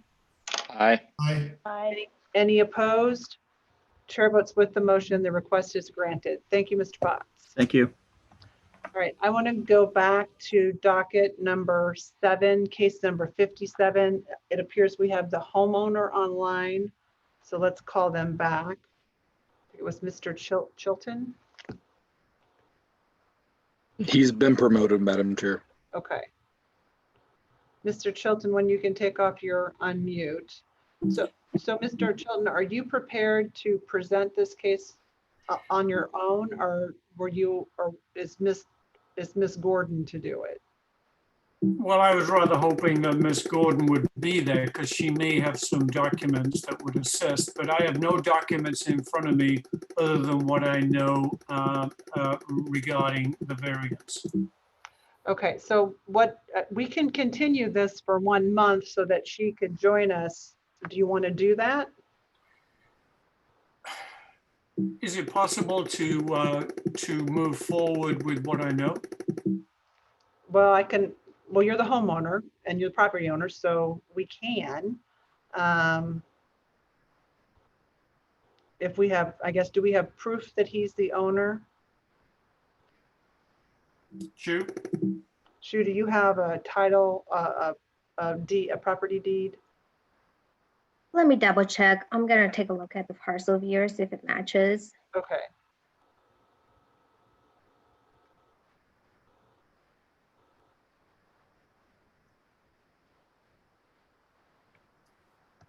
Mr. Chilton, did you try to get a hold of Ms. Gordon? Yes, I did, and I've not received a reply yet, but she was assuring my wife that she would be attending. Okay, and Joe, you don't see that she's joined, right? No, I don't see anyone that's joined. We did have some people communicating on YouTube earlier, needing a link and to join, but that was the Penmans. Okay. So Okay. yeah, I forgot who it was, but Okay, yeah, it was them. They found us, so that's good. So the property owner, as listed on the staff report, and also listed on the parcel viewer, is GCS and Last Family Trust. So, Mr. Is that you? Is that your family? That is our family. That's GC Shilton, that's me, and LAS, which is Lou Ann Shilton, and we have the house in a family trust. Okay. All right. Well, Mr. Shilton, we can attempt to go ahead here. Every time you speak, there's like it almost sounds like someone's playing a drum. Oh. Should I've been using the space bar. Are there two other buttons that I should be using? I don't know. I don't know what space bar you're using. Maybe, Right now, whatever you're doing now, it's not making that sound. okay, can you hear me? Yes, that's good. Oh, okay, in Yeah, that case then, yeah, I don't think you have to touch the space bar. Maybe that's what you've been doing. Okay. that's exactly what I was doing. All right, Yeah, Mr. sorry. Shilton, do you have video so that I could swear you in? At Yep. the can you turn on your video? Yep, just a moment.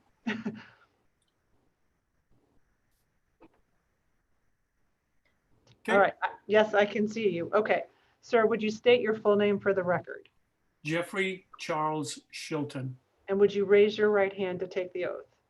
Do you solemnly swear or affirm to tell the truth, the whole truth, or nothing but the truth? I do. Thank you. Mr. Shilton, there has been a staff report that's been created as it relates to your case. Have you had a chance to see that document online? I have not. Okay. There are, and we can try to show you this, at the bottom of that report, there's a list of administrative exhibit documents that are connected to your application. Do you have any concern or objection to my admitting those 9 items so the board can take your case up today?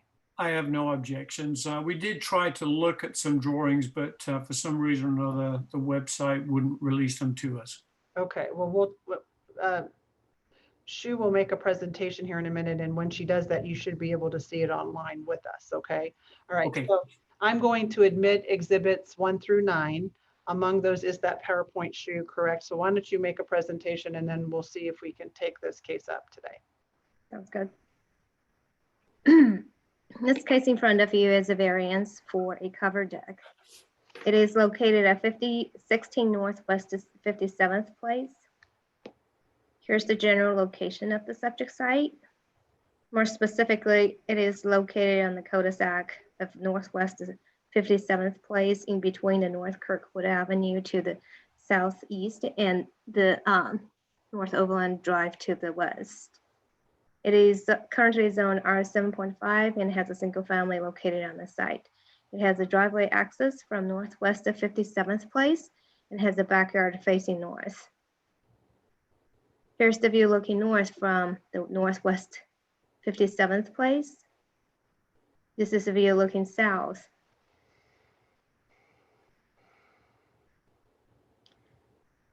And the applicant proposes to remodel their current deck and by adding a partial roof to their deck plan.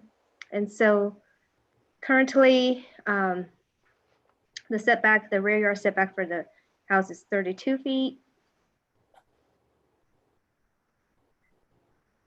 And the existing uncovered deck is 12 feet, 9 inches deep and 10 feet wide. The expansion will be 10 by 10 and it will line up with the existing rear yard setback. The applicant proposes to construct an expansion with a roof. So the original site plan for the house with the deck construction shows a rear yard setback of 26.4 feet. And because it is an open deck, it is allowed to encroach the rear yard setback. So the rear yard setback here is 30 feet for the minimum requirement.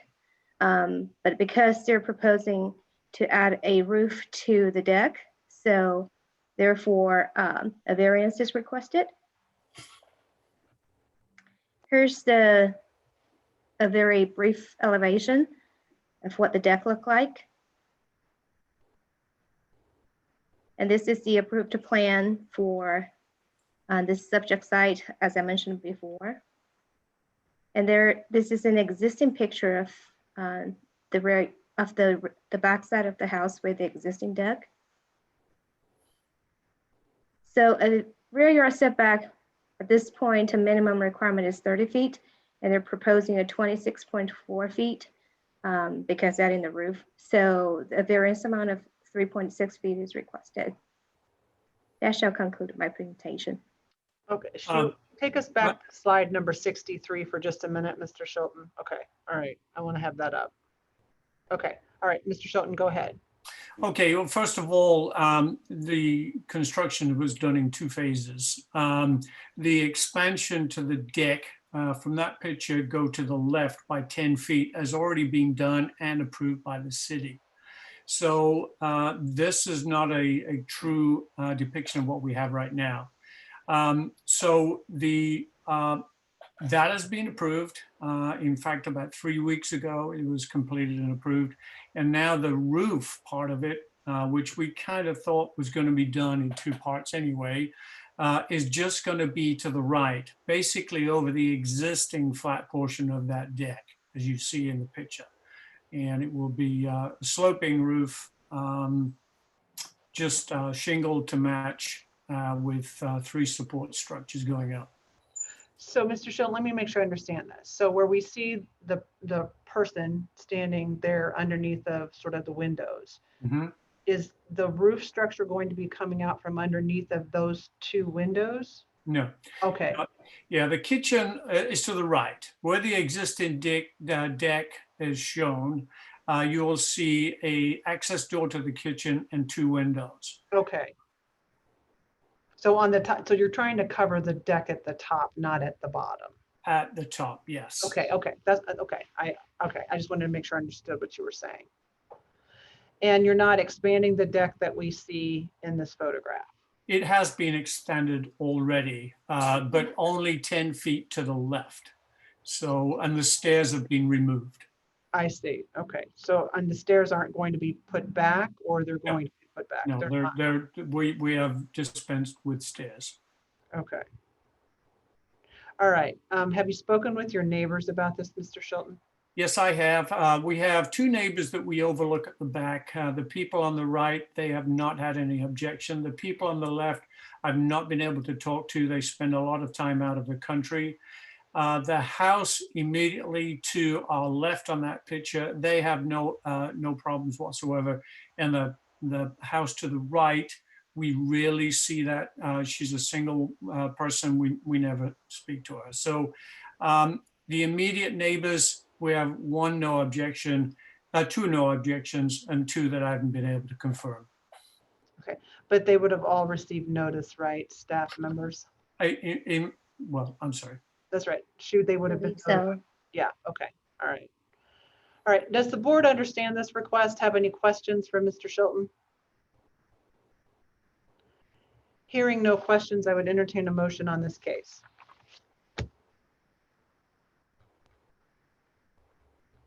Madam Chair, in case number 57, do I have that right?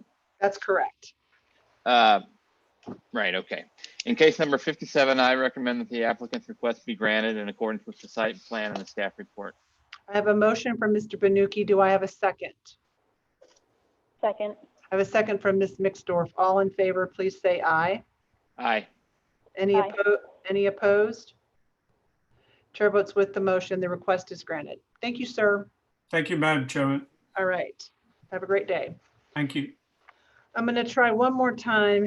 Is Amanda Stockman online as it relates to case number 6? I believe the applicant, Doug Stockman, is online. Okay, let's go back to, let's take care of that then. Let's call document, I'm sorry, let's call document. Let's call case number, docket number 6, case number 56, with an address of 1628 Jefferson Street. Mr. Stockman, can you take yourself off of mute, please? Or Ms. Stockman, I don't know who it is. Can you hear me, Mr. or Mrs. Stockman? You're on mute. Okay. Now we can hear you. Okay. All right. Apologize. Okay, now we can hear you. I'm used to doing this on the laptop, not on the phone. I get it. I get it. It's a new world we all live in for a little while longer yet. Okay. All right, Mr. Stockman, can you state your name for the record? Douglas William Stockman. Would you raise your right hand to be sworn?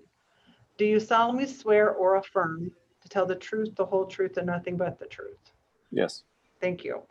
Is there anyone else online today that's here to either to support or oppose this request for this special height of a fence? Is there anyone else interested online on 1628 Jefferson Street? Madam Chair, no one else is raising their hand. Okay, all right. So we can proceed without other interested parties. Mr. Stockman, have you reviewed the staff report that was created as it relates to your request? I believe so. It's been a while. Okay, all right. On the final page of the report that has been drafted by Ms. Wood, there are 10 administrative exhibits that are items connected to this case. Do you have any objection to the board reviewing those today and reaching a decision? No. Okay, exhibits 1 through 10 will be admitted. Among those, should we have a PowerPoint? Let's hear from you first, and then we'll have questions for Mr. Stockman. Right, this case in front of you is about a special exception for property located in the West Side neighborhood. Excuse me. More specifically, this property is located on the west side of Jefferson Street, in between the west 16th Street and to the north and west 17th Street to the south. I'm sure we're all familiar with this area. Here's the view looking west from Jefferson Street at the subject site. The subject property is this red brick historical house. It's actually the one to the right of that too. Yeah, there you go. Sorry. There you go. Thanks for the clarification. You're welcome. Thank you. And then this is the view looking east from Jefferson Street. So there currently is a violation notice on the property for the fence that exceed the 6 feet in the rear yard.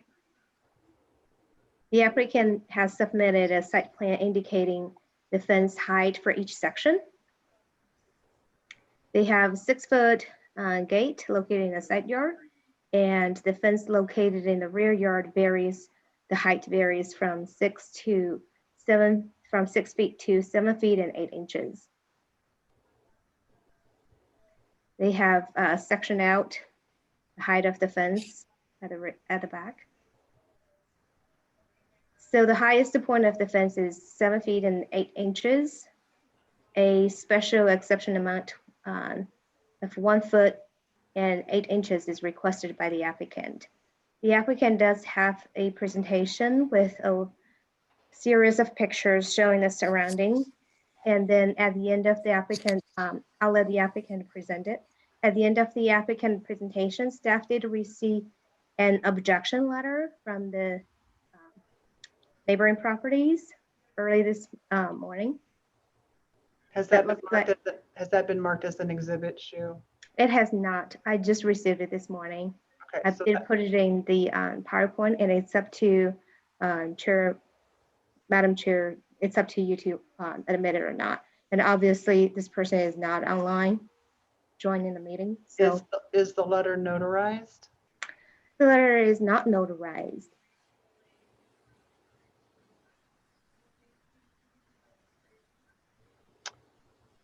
Okay. Well, without anybody here to verify it, I'm not sure I can admit it. But okay. The board has now seen it, so I'm not sure what. So this is what I'm going to do. I'm going to admit it with the caveat to staff, to the board members. It's not notarized, so it has to be given that kind of weight. All right. All right, so let's go back to the presentation from the applicant. Let's see what Mr. Stockman has presented for us to see. Sure. What is this, Mr. Stockman? So this is a view from our house porch looking back at the rear of the property. And you see the fence that resides on the west side. And so this separates the back of our yard from the alley space.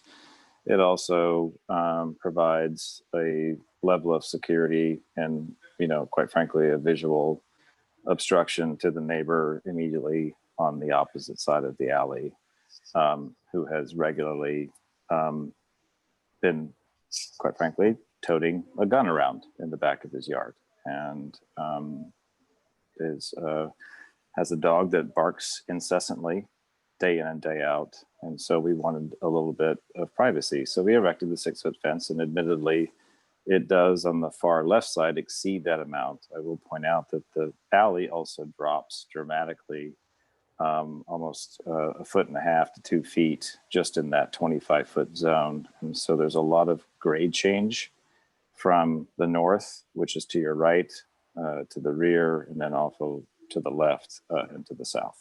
Next slide. This is a side view of the fence that just kind of wraps around the side of our yard, kind of halfway, which is a combination of the wood fence that stops where our neighbor's fence picks up immediately to the right, and our neighbor's fence further off to the right also exceeds the 6-foot variance as well. Everyone's fence at some point in the topography anywhere on any adjacent side never conforms to 6 feet on any side of us. Next. This is again an example of a neighbor's fence just 2 doors up, whose fence, it's a garage gate that opens up. It's well above 6 feet. Next. This is actually the neighbor immediately to our north, and they have a fence that's on their porch that we stare straight at, and you can see here it's in excess of 10 feet if you're standing on the ground. Next. Our neighbor to the south also has a fence well in excess of, as you can see, there's a part of the fence that's at 6 feet, and then it jumps up to over 8 feet, almost 9 feet in height, which we stare directly at, which we have no issues with. Next. This is a house 2 or 3 blocks away, built of stone, whose fence exceeds 6 feet. Next. Yet another house 2 blocks to the west and 2 blocks to the south, whose fence exceeds 6 feet. Next. Another example of yet another neighbor whose fence exceeds 6 feet, limestone and a rolling gate. Next. And yet another neighbor on 17th, and I believe it's Madison, whose commercial property also has a fence that exceeds 6 feet. Yet another example around our neighborhood. There's just a consistent pattern throughout the entire neighborhood of fences never complying with the actual 6 feet. And part of this has to do, again, with the dramatic changes in topography, no matter where you go. Another example on the Summit Alley, which is hidden from plain view. And by the way, our fence is not in plain view. It's tucked in an alley. Next. And just another example of an alley fence far in excess of the 6 feet rule.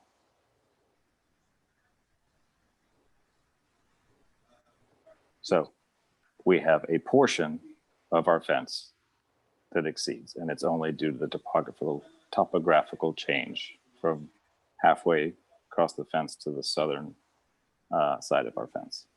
And Mr. Stockman, when did you install the fence in question? Probably about a year ago, maybe. And did you maybe less? Did you do the fence yourself, or did? I did. No, I did it myself. Okay. And I assume, Shu, we have this case because of a complaint? Yeah, because there is a violation notice on it, and usually they turn in because of a complaint. Okay. So the neighbor behind you, that person's across the alley that's causing you concern? Yes. How long has he lived there? As long as we have, if not longer. We've been in the neighborhood for about 20 years. Can we see that fence again, that very first photo? Thank you.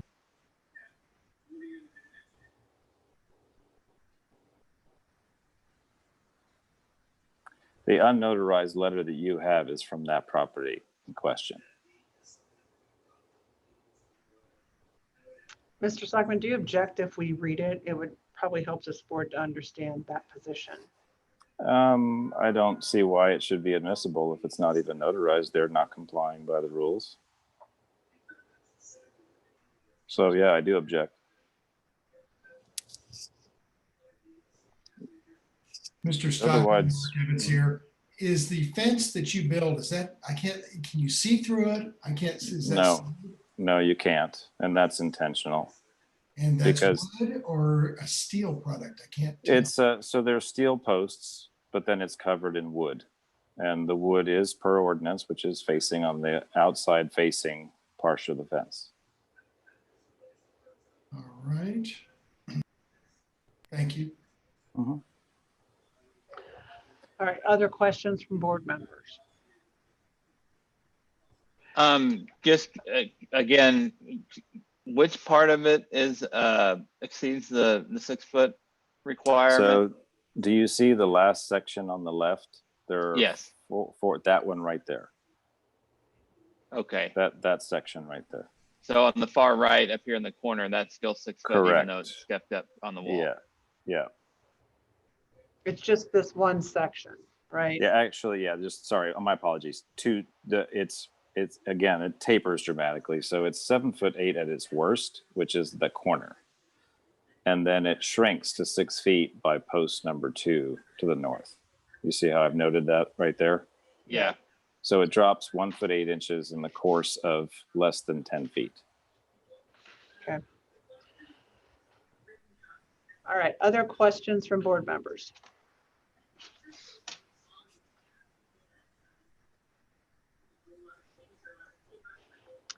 Hearing no objections, I'd entertain a motion. One other question. So the only variance he's needing is on that back fence. Is that correct? I believe so, yes, just that corner, just those 2 panels for, because the side gate, I think is behind the house enough so that it meets the 6 foot requirement, if I understood Shu's presentation. That's correct.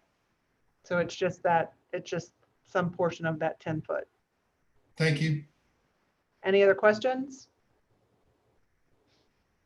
Then I would entertain a motion on docket number 56. I'm sorry, case number 56. Madam Chair, in case number 56, given the evidence about the other fences in the neighborhood and the minimal amount we're talking about here, I recommend that the applicant's request be granted in accordance with the site plan and the staff report. I have a motion from Mr. Banuki. Do I have a second? Second. I have a second from Ms. Mixdorf. All in favor, please say aye. Aye. Aye. Aye. Any opposed? Chair votes with the motion and the request is granted. Thank you, Mr. Stockman.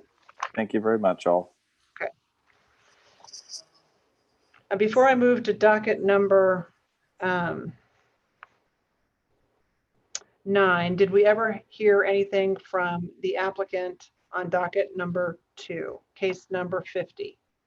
The applicant has emailed staff back and indicating he's having some issue on join the meeting. So I've sent him another link and hopefully he'll be able to log on before we wrap up. Okay, do you see him on, do you see Mr. Cameron online now, Mr.? No. Okay, all right, okay. Let's keep moving then. Let's go to docket number 9. Madam Court Reporter, are you doing okay? Yes. Okay, if you need a break, just tell me, okay? Okay.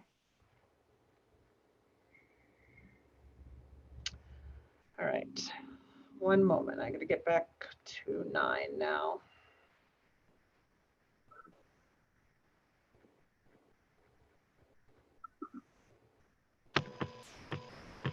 That one. All right, let's move to docket number 9, case number 61 with an address of 202 East 68th Terrace. If the applicant is present, I see Mr. O'Neill's been promoted. Mr. O'Neill, can you hear me? Yes, Okay, would you state your name, sir? Richard O'Neill. And would you raise your right hand to be sworn? Do you solemnly swear or affirm to tell the truth, the whole truth, and nothing but the truth? I do. Thank you. Is there anyone else online who's interested in either supporting or opposing this request for variance? Madam, yeah, there you go. Okay, I see Deanna Johnson. Yes? Yes, I'm the homeowner. Okay, so you're in support the support of this. project. Okay. Yes, I would absolutely. hope so. Otherwise, we're Please. really gonna go astray this afternoon. So, Yes, okay. but- All right. Anyone else? Joe raising their hand out there? No one else. Okay. All right. So, Mr. O'Neill, Ms. Johnson, have you reviewed the staff report that's been created as it relates to this request? Yes, there's a couple of modifications that I can make whenever it's my time to speak, if you want, or would you like me to make that now? No, we'll do it when it's your turn. Okay. I think. Do you guys have any objection to my admitting the 10 exhibits that are connected to the case? No. No. Okay, exhibits 1 through 10 will be admitted. Let me ask you this, Mr. O'Neill, before we do this. Is any modifications going to change the calculation of the variance request? No, just some technicality things. Okay, well then let's have Shu tell us what this is about and then we'll get to you, okay? All right, Shu, go ahead with your presentation.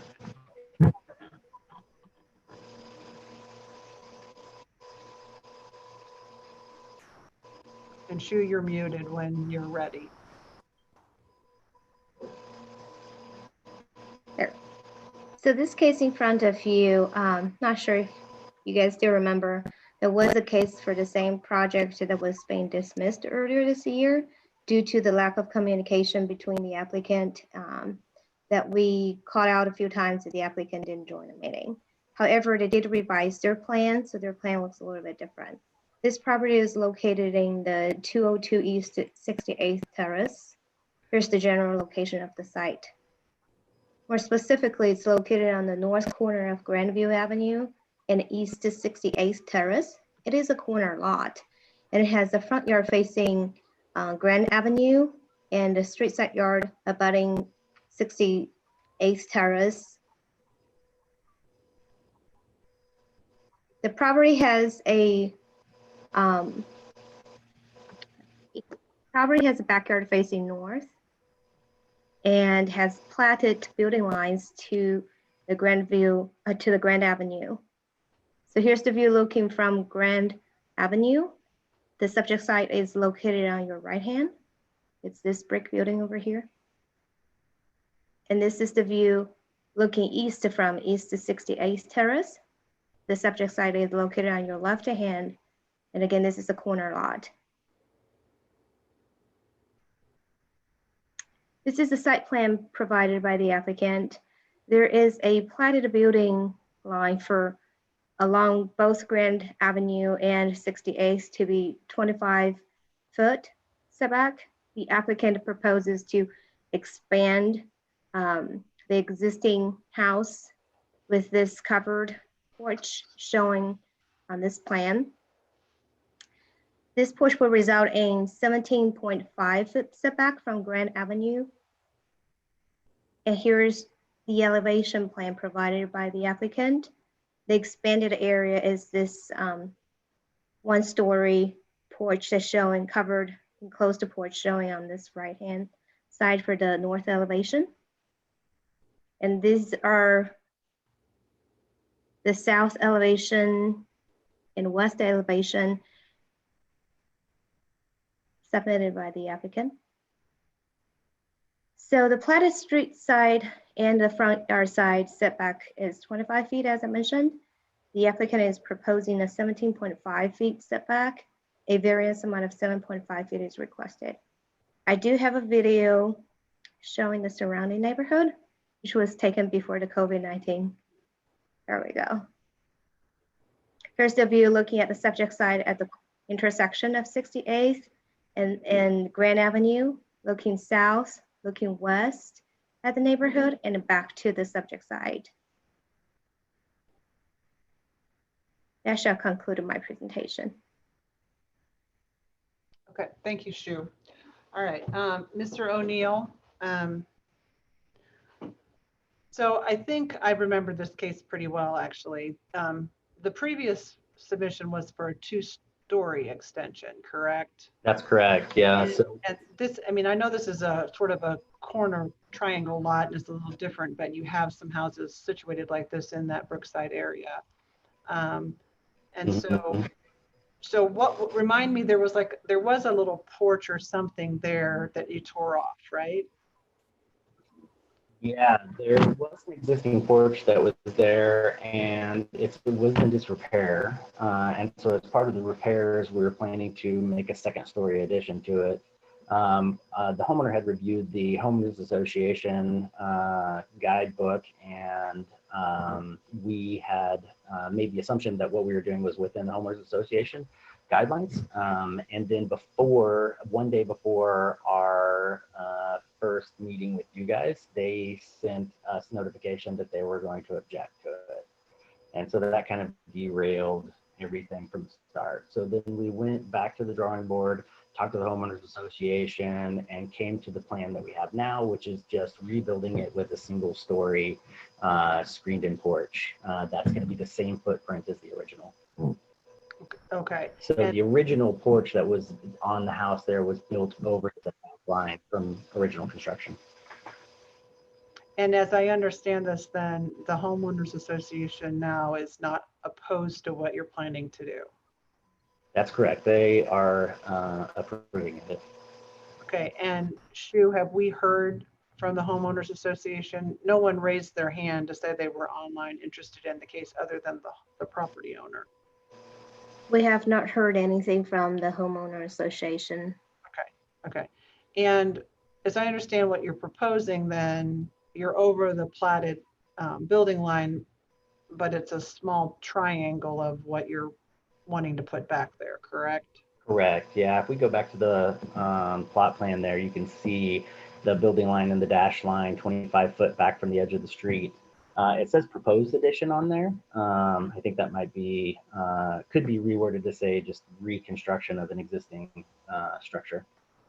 Okay, well, it is a new addition, but I understand what you're saying. Okay. Okay.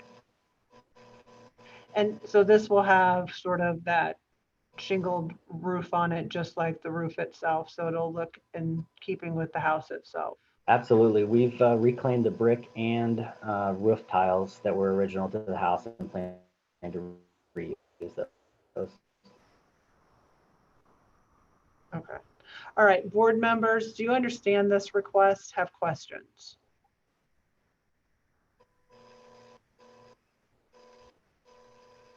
I'm not hearing any. Okay, Sue, I think you can take your share screen down. I'm not hearing any other questions. If I don't have any questions, then I would entertain a motion. Madam Chair, I'll throw one out here. Go I ahead. know how tough that Homes Association can be on the other side of the wall. So if they're not objecting, it's got to be okay. But in case number 61, I recommend the applicant be granted their request in accordance with site plan and staff report. I have a motion from Mr. Ebbets. Do I have a second? I have a second from Mr. Kelleher. All in favor, please say aye. Aye. Any opposed? Chair votes with the motion. The request has been granted. Thank you, Ms. Thank you very Johnson. much.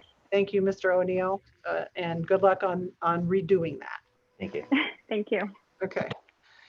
All right. I believe we have another case or two. Let's see what we can do here. So let's go on to docket number 10, case number 4, with an address of 2700 East 49th Street. Would the applicant please raise your hand to be identified? Madam Chair, I've promoted the applicant over. Okay. Mr. Banday, can you turn on your microphone, please?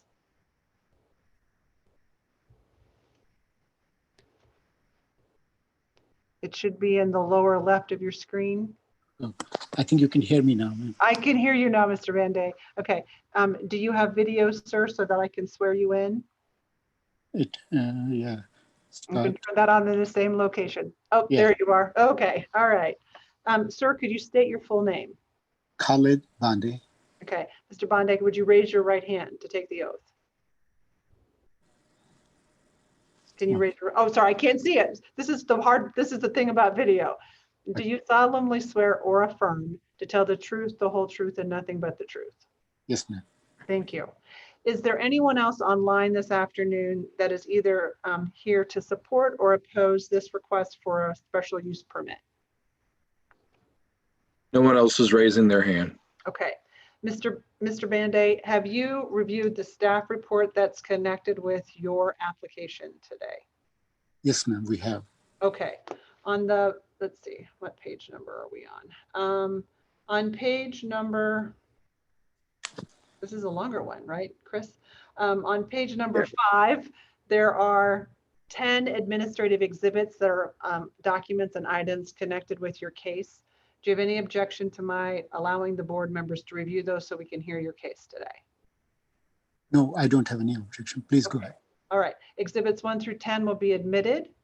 And Christopher, when you're ready, why don't you make your presentation, and then I will have questions for Mr. Banday. All right.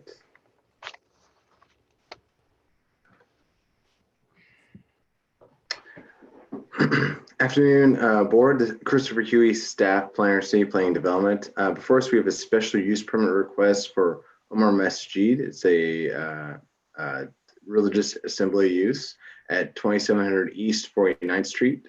Property is zoned R1.5. Again, this is an expansion of existing religious assembly use that's already on site. The applicant did conduct a required public engagement meeting this past February of 2020. To give you some context, it's located pretty well in the heart of the city.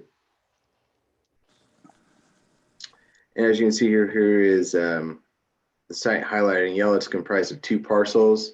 This kind of building in the southwest corner of the site is the existing masjid building. Here's a street view to give you some more context.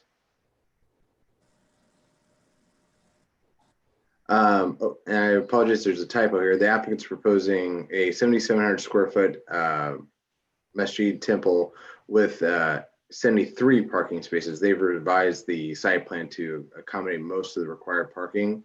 It will be primarily finished with stucco and traditional brick and green colors. Staying on the similar parking synopsis, the original site plan had 56 parking spaces proposed.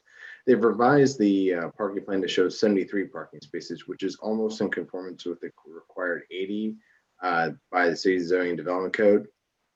So staff has added condition 28, which was previously approved by the City Planning Commission, to demonstrate that the applicant shall either add those additional 7 spaces or file for a companion application for alternate compliance to parking plans. Here's the proposed site plan. As you can see, it's this is the proposed building. The driveway has 2 primary entrances, one off of East 49th Street and one off of Mount Gall Avenue. It's kind of a T form with a majority of the parking kind of towards the rear of the site. It's a proposed landscaping plan. There's a 3D rendering of the side, kind of give you some context of scale. One important thing to note, this rendering was done prior to the amendments to the parking lot layout. So there is a existing or a new T portion of parking lot that does go out here to the west. Here are the proposed building elevations.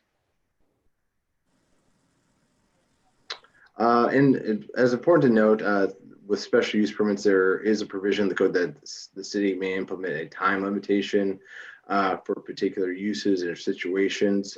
In this particular case, staff does not believe a time limit is necessary, as this is similar to existing use that is already there and is generally compliant with all the city codes. So staff does recommend support of this particular application, and the City Planning Commission recommended approval this past September 1st at their public hearing. And with that, conclude my presentation, and would stand for any questions or if the applicant has anything they want to share. Mr. Banday, so this is an expansion of the current use, correct, on the property? Yes, ma'am.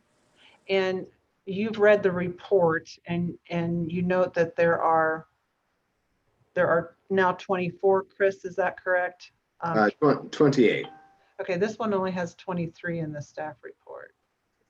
Oh, I apologize. The 20 was a holdover probably from the City Planning Commission hearing. with the revised plans, the applicant addressed several of the previous conditions. Those were struck by the CPC based on their approval. So now 23 would be accurate. I apologize. And does the 23 one deal with the one that you were mentioning today? It should, yes. I'm pulling up the staff report now just to double confirm myself. Yeah, just make sure, because I want to make sure for the board and for the applicant that we're looking at the right conditions, so he knows what he's going to answer my question about. I'm sorry to interrupt. The court reporter's computer has frozen. Can we pause for a moment? Yes, we will.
I think she's having serious problems. It's okay. Thank you. I'm gonna step away for 1 minute. Yeah, that's fine. If anyone needs to take a break, you can go off. I'll stay on and watch when she gets back.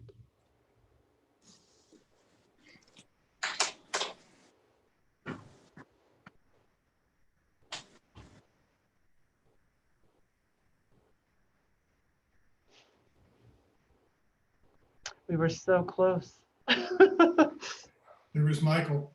I know. Well, it's like I said. I didn't see her drop away, so I don't know how long she's been gone.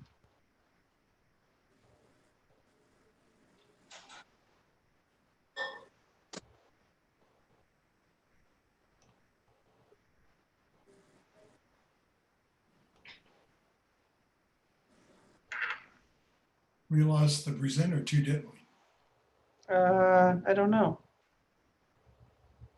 I don't see him up there. We did.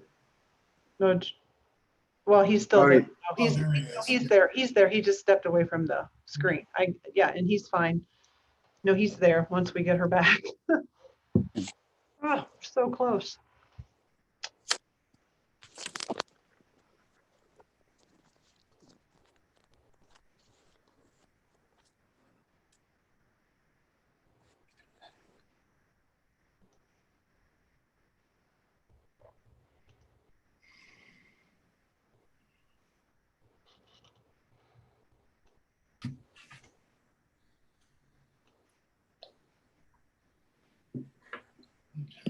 I'm getting right downstairs. Be right back.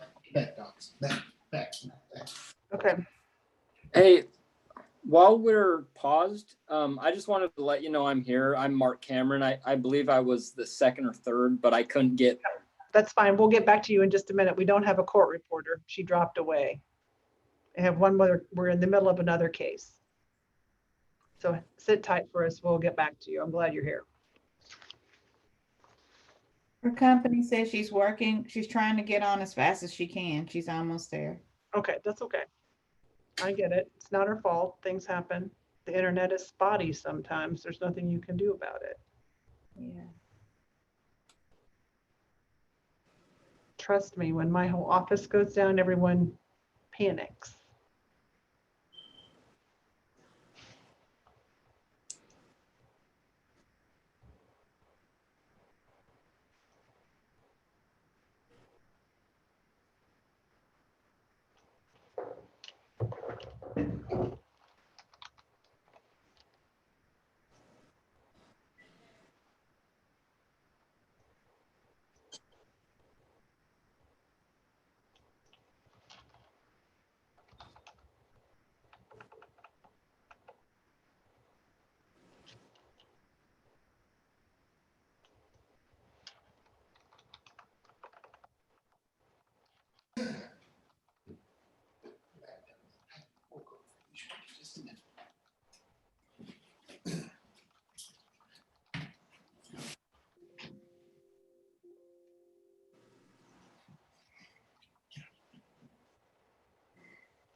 Oh.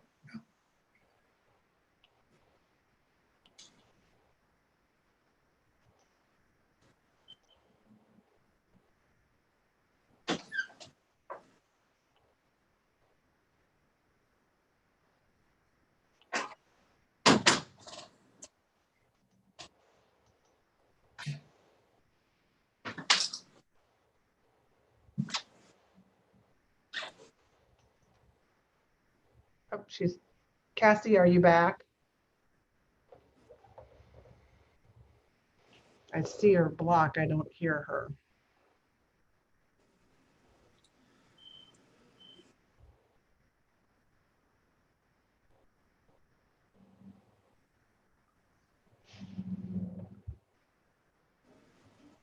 Oh, I think she's joining. Hold on, she's moving. Cassie,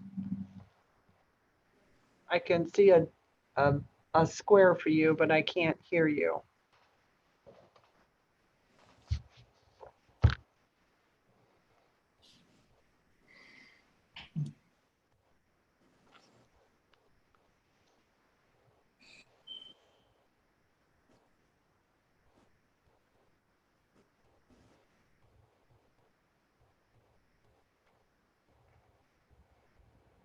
Oh, and she's gone.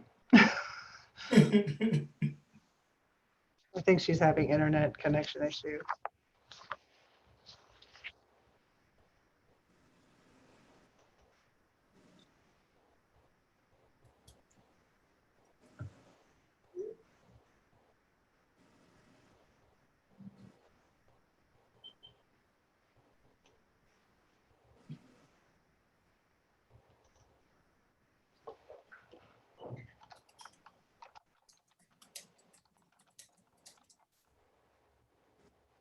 Hi, Cassie. I can see her now. I'm so sorry. That's okay. That's okay. Gosh. So Cassie, just where did you break away? What was the last thing you heard? Because we'll need to kind of pick up. I got you telling him that you couldn't see his hand when he froze his hand. Oh, okay. So and then it just froze completely. Okay. So you couldn't hear anything? No. Okay, so we're gonna have to do this over so we have a record. So I'm sorry, Mr. Bonday, are you there? Yes, ma'am. Okay, let's try this again because she froze. All right, so you raise your right hand. Yes, ma'am. Do you solemnly swear or affirm to tell the truth, the whole truth, and nothing but the truth? Yes, ma'am. Okay, and Chris, I don't know how you want to do this because it's recorded, right? But does It is recorded, yes. Does the board need to see any of the documentation that we have previously seen before we had the court reporter lose connection? Okay, and so that the court reporter is clear what the video will show is that we saw Mr. Hughes' presentation, and this is a special use permit. I think what I need clarification is Christopher, what are the conditions that we should consider at this point? So you're correct. The correct number of conditions is 23. The condition regarding the parking lot calculations was added by the CPC as condition number 2, currently already in the staff report. Okay, all right. So Mr. Banday, we've admitted, and just so the court reporter can have this on the record, Madam Court Reporter, I admit exhibits 1 through 10. All right, those are admitted. We've seen the PowerPoint presentation. And I believe the staff report is exhibit 7. Mr. Bonday, do you have any objection to the 23 conditions that are spelled out in that exhibit 7 staff report? No, ma'am. Most of these will be addressed in our construction package, ma'am. Okay, okay, so there's no objections to those. Okay, so do board members have any questions for staff or the applicant about this special use permit application? Mr. Banday, I do have a question. On the site plan, am I muted? No. No, On the you're not. site We can plan, hear there's you. a white building to the left of the temple. What is that building? That's an existing mosque. That's an existing masjid now being used. But this is one of the first mosque in Kansas City, and now they want to expand and build a new one. I see. And this building will be used as for their use, maybe child care or something like that. Thank you for that information. Yes, ma'am. Okay, any other questions? Okay, hearing no other questions, then I would entertain a motion on this request.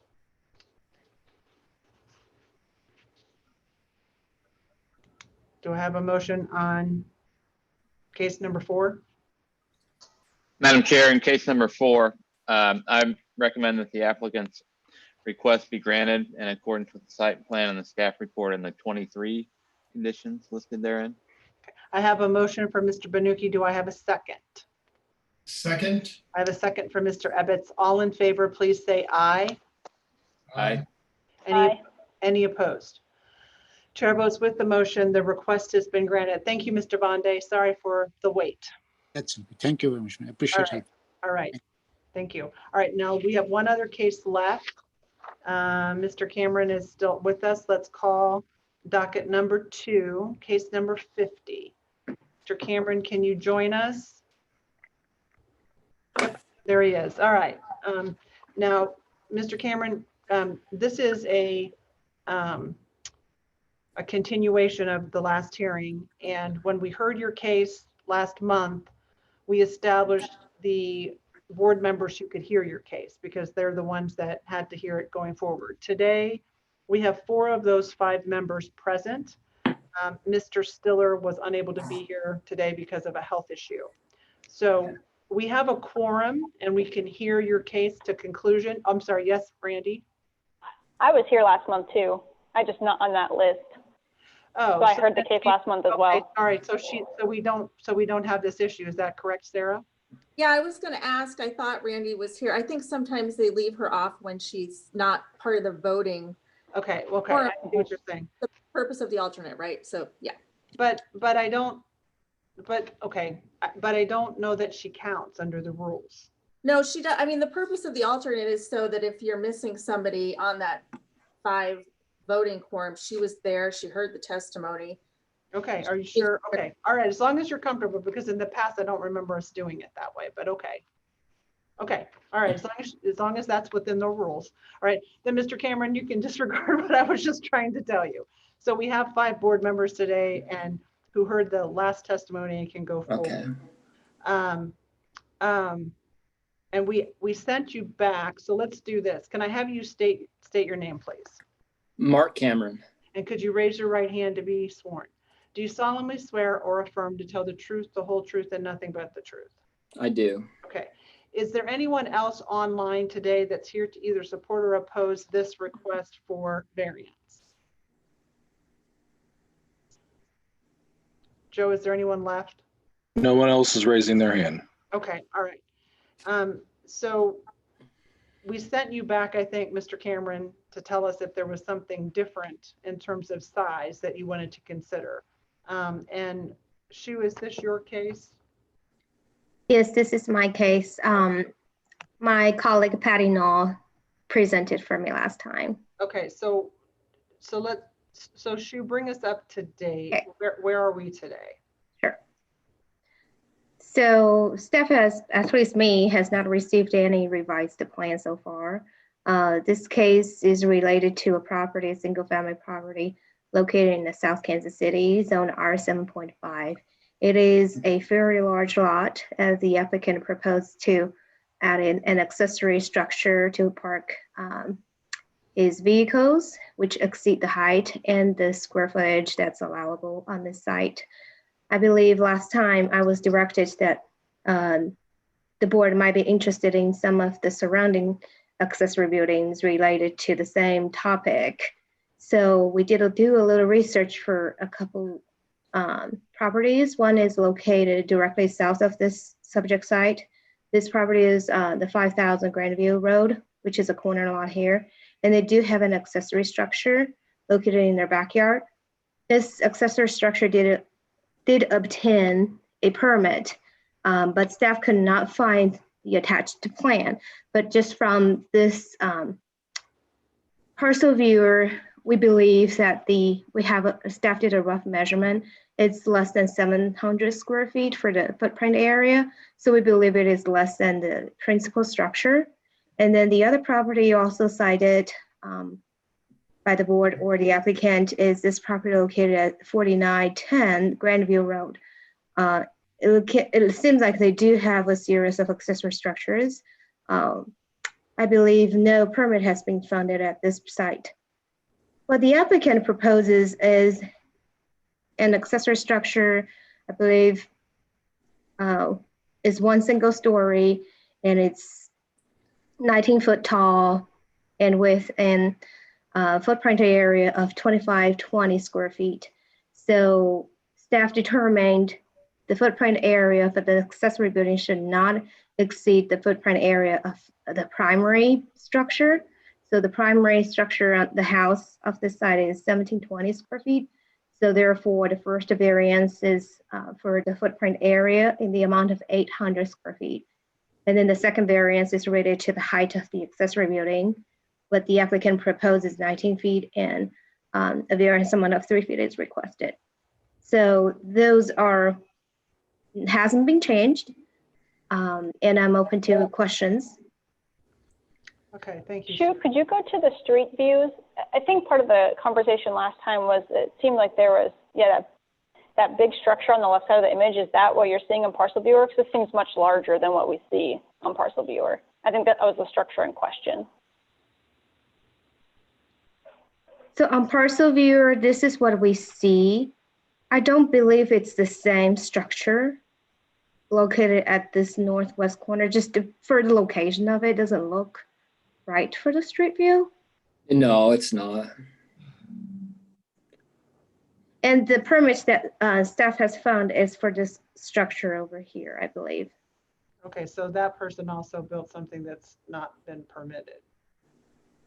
I don't have enough research work to confirm that.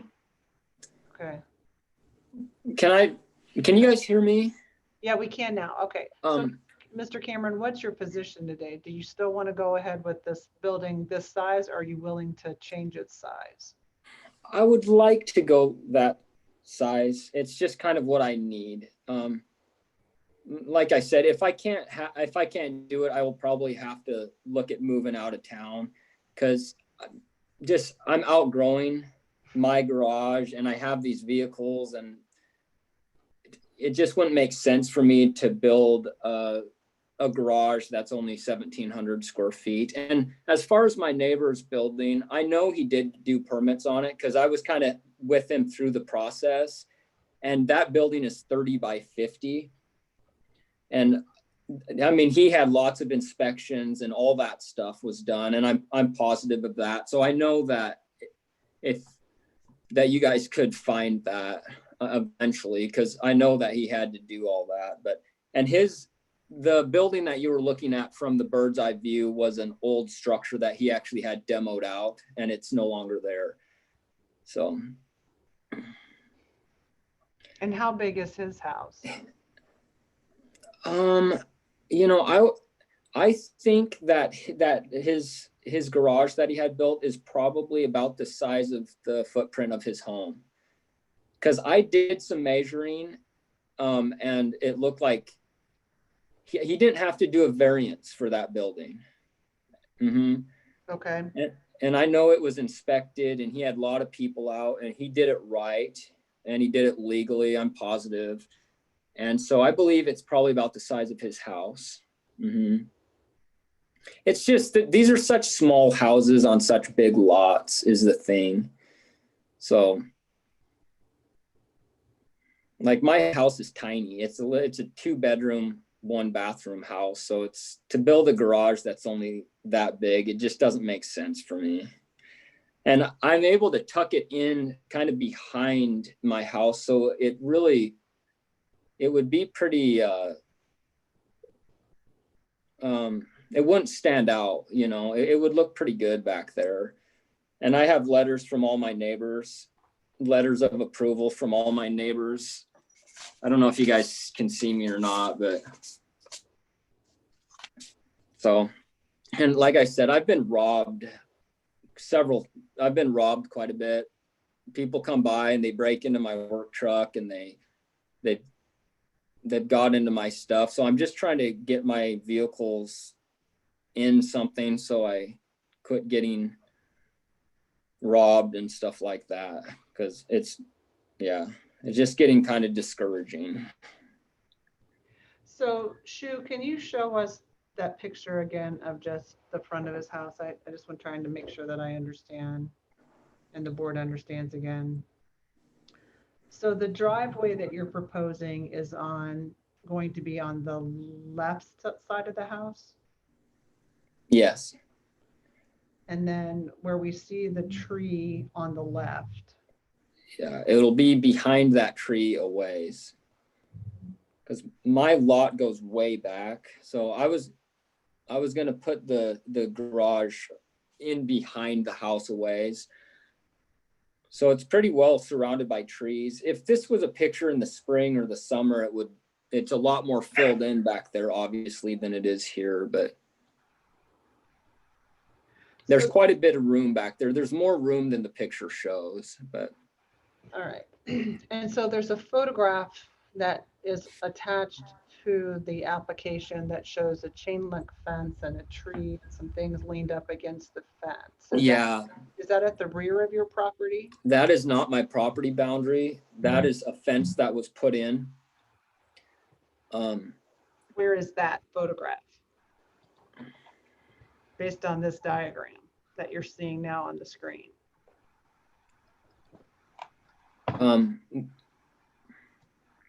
I'm sorry, was that question for me? Yes, it was for you, sir. Yes. Okay. Well, I guess if I'm understanding the question right, the existing fence would be to the right-hand side of the proposed garage. which is not the property boundary. It was just a fence that was put in when I bought the house. It was so overgrown in trees and alderbrush and stuff that they just put a fence inside of where, you know, everything had overgrown. And so it doesn't reflect the actual property boundary. So would you be taking that fence down? I believe what I want to do is remove that fence and then put a new fence in that's actually on my property line. Okay. Mm-hmm. So in this photograph that I'm looking at, that's been admitted, there is a red building that I see in the distance on the right. Whose red building is that?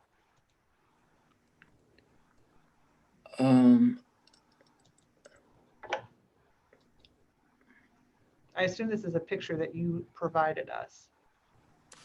Oh, well, I don't think I'm seeing the picture that you're talking about right now. Shu, can you find that photograph that was part of the staff report? With a red building. Yeah, I'm just trying to figure out where this is and why it's submitted. Give me 1 second.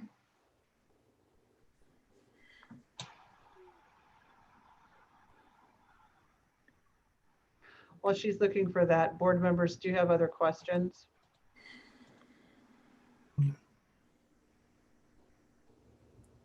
Yeah, that picture. Where is this taken from? Okay. Yeah, so this is, this would be about where the corner of the new garage would be. And this would be like facing northwest. That is just a little chicken coop back there, that little tiny red building. That's all that is. Whose is that? That's mine. Okay, so your property is sort of on the other side of the fence. Is that what you're saying? Yeah, this fence that you see here is not my property boundary. It's just when I bought the house, this was all overgrown. And so they just put a fence where they could.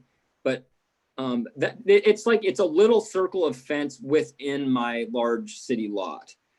And I don't know why exactly they did that. So you can disregard that fence right there because that's not my property boundary. Like the picture is taken from my property. Like where I was standing when I took that would be like the north corner of the garage.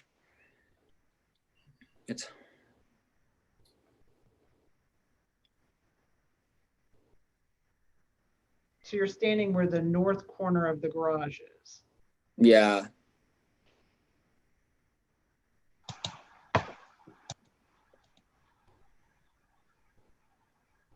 So I guess I have a question for staff. The chicken coop that he has, is that a problem for us because we have another accessory building in terms of size? The chicken coop was not listed on the site plan over here, therefore it's not calculated.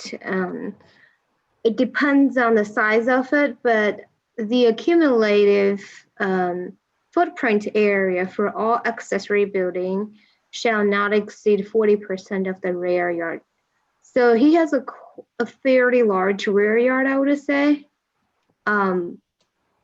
If he could provide the footprint area, staff can do a quick, staff can run a quick calculation, but I would believe it's hard for it to exceed 40% of this big lot of the rear yard.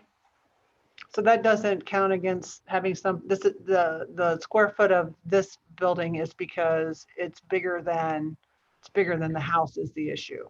Right, it's bigger than the house is the issue. Okay. And Mr. Cameron, how many other outbuildings do you have behind the house other than the chicken coop? Anything else? I have a garden shed that's 10 by 10, I believe. And what's the size of the chicken coop? Oh, it's 4 by 5. The chicken coop's really small and it's movable. Madam Chair, this is Joe. It looks like the rear yard's about 32,000 square feet. Okay. Okay, board members, Any questions? I think everybody understands what this is. Mr. Cameron does not wish to reduce it in size, so we need to make a decision on this structure. And if his house was the same size as the structure, he wouldn't need a variance. Am I understanding that right? Correct, because the backyard, I think what everyone's told us is the size of the property would allow it, but the size of the house is what the issue is. He would still need a variance for the height. Yes. Oh, I'm sorry, that's correct. I'm sorry about that. You're right, Shu. I messed that up.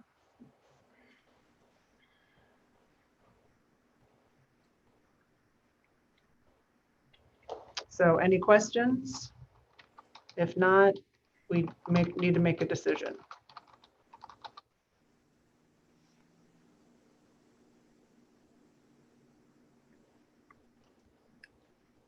Madam Chair, in case number 7, I would move that the application be granted in accordance with staff report and site plan.